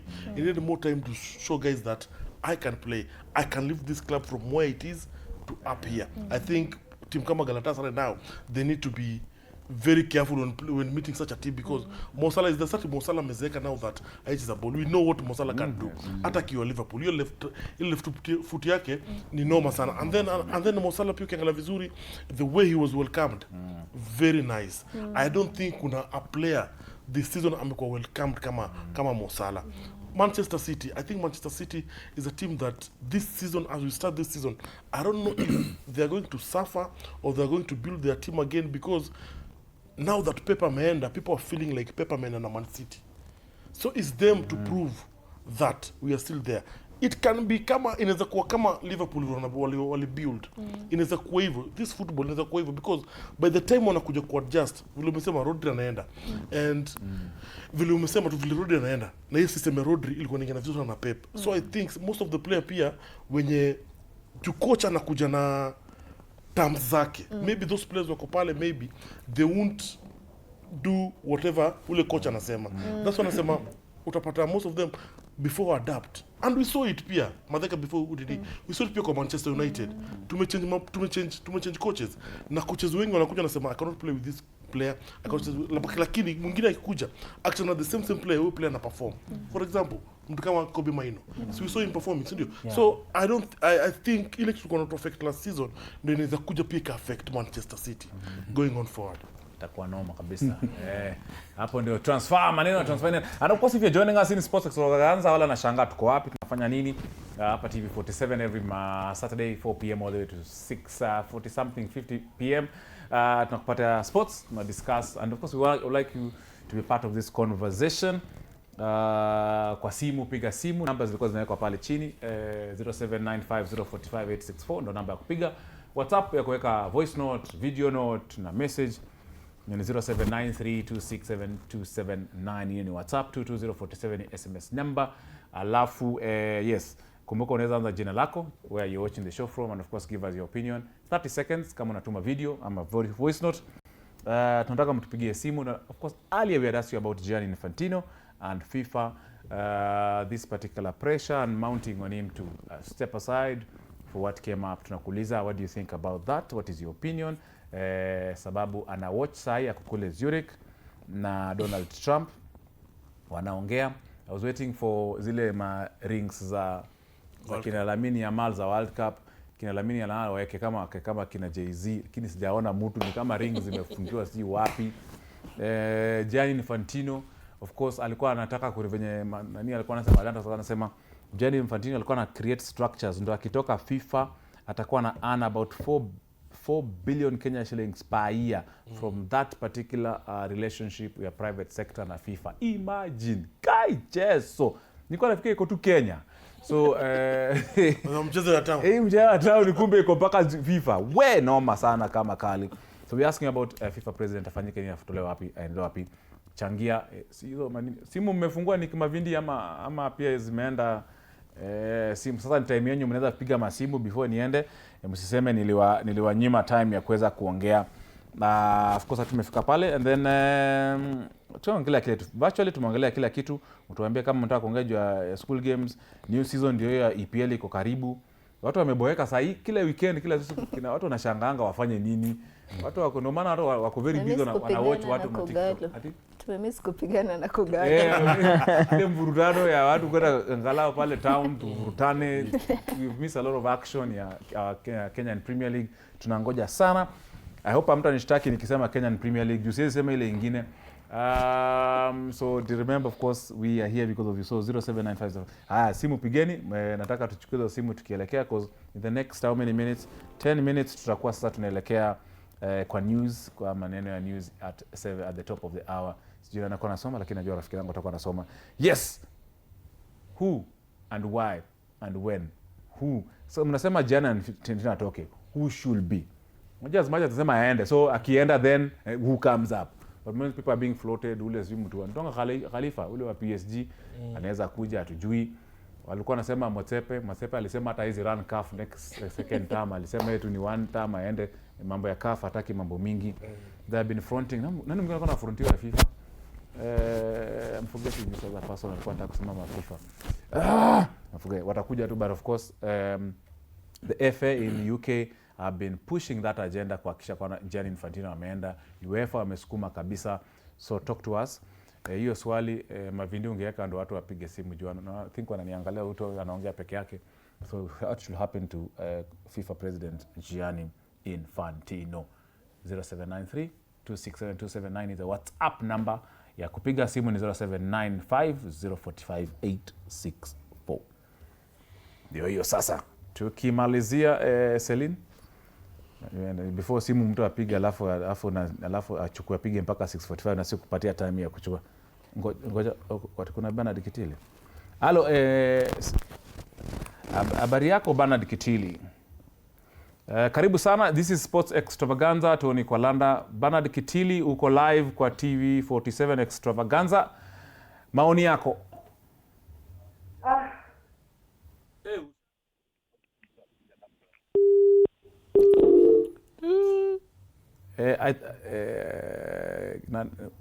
Ni Carlos ndo amefukuza huyo mtu.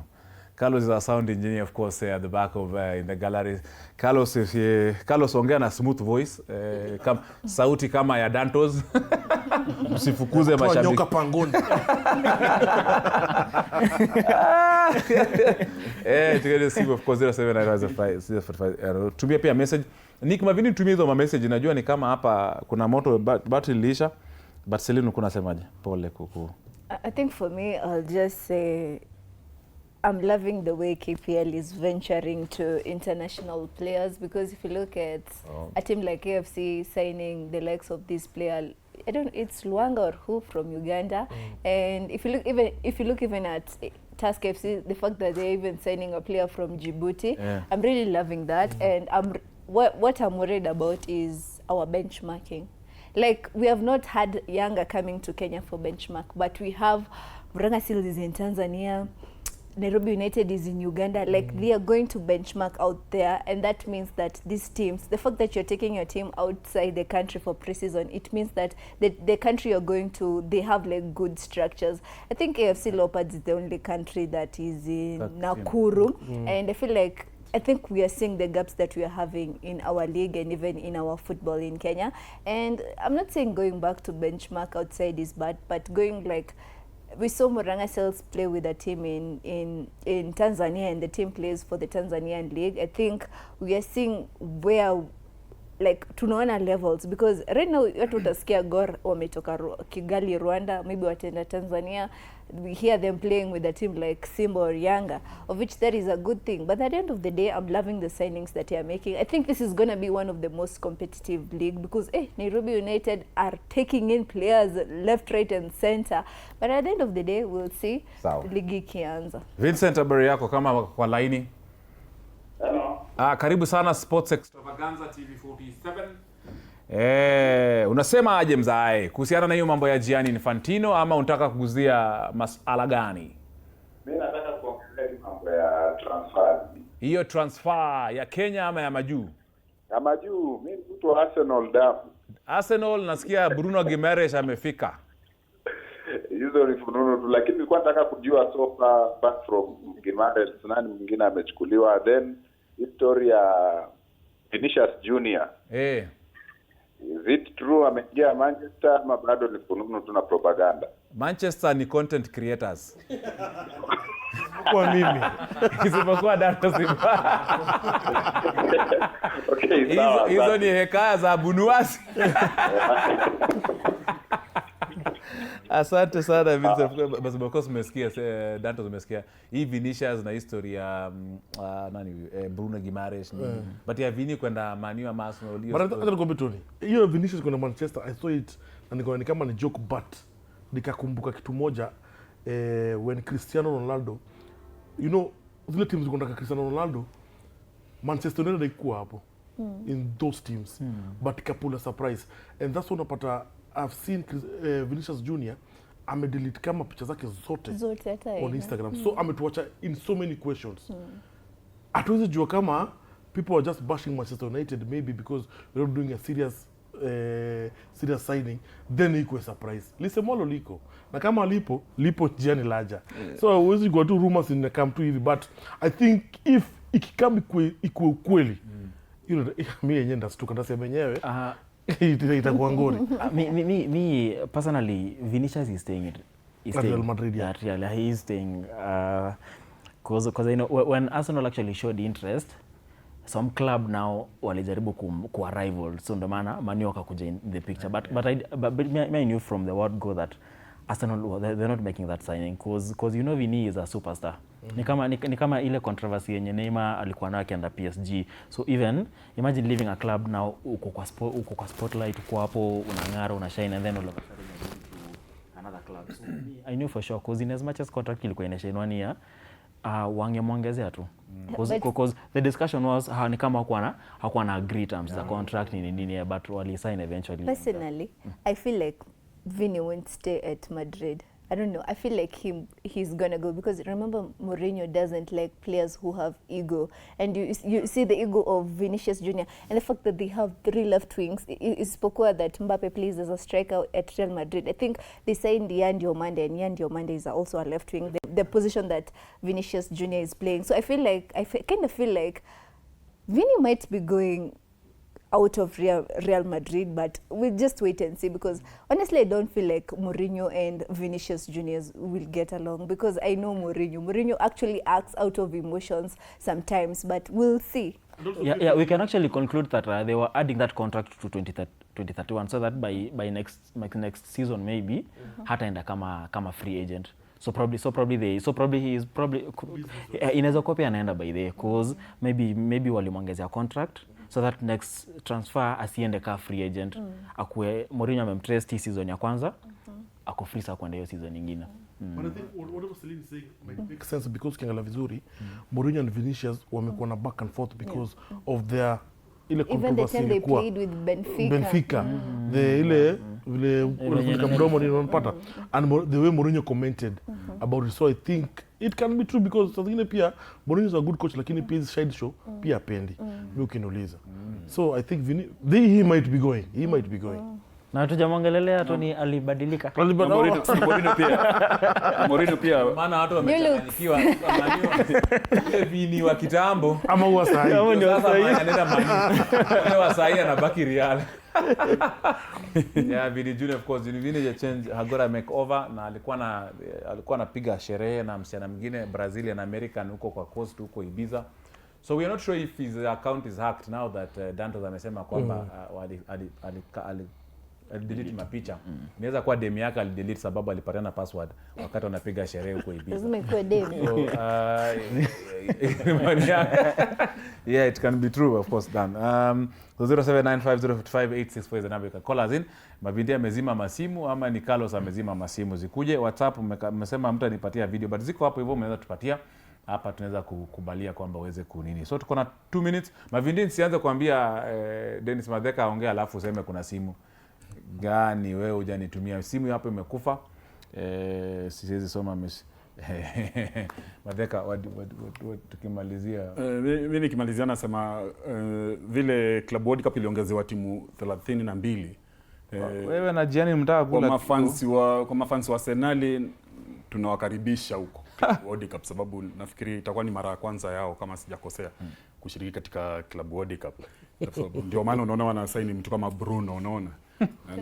Na ndio maana itakuwa ni kali ile Club World Cup na iko na pesa nzuri sana. Ndio maana unaona pia Chelsea msiseme eti mna Alonso anafanya kile kikosi anaingiza watu 11 sijui na nini sababu eti ya Premier League ile eti sababu ya Champions League ile nyingine inakuja.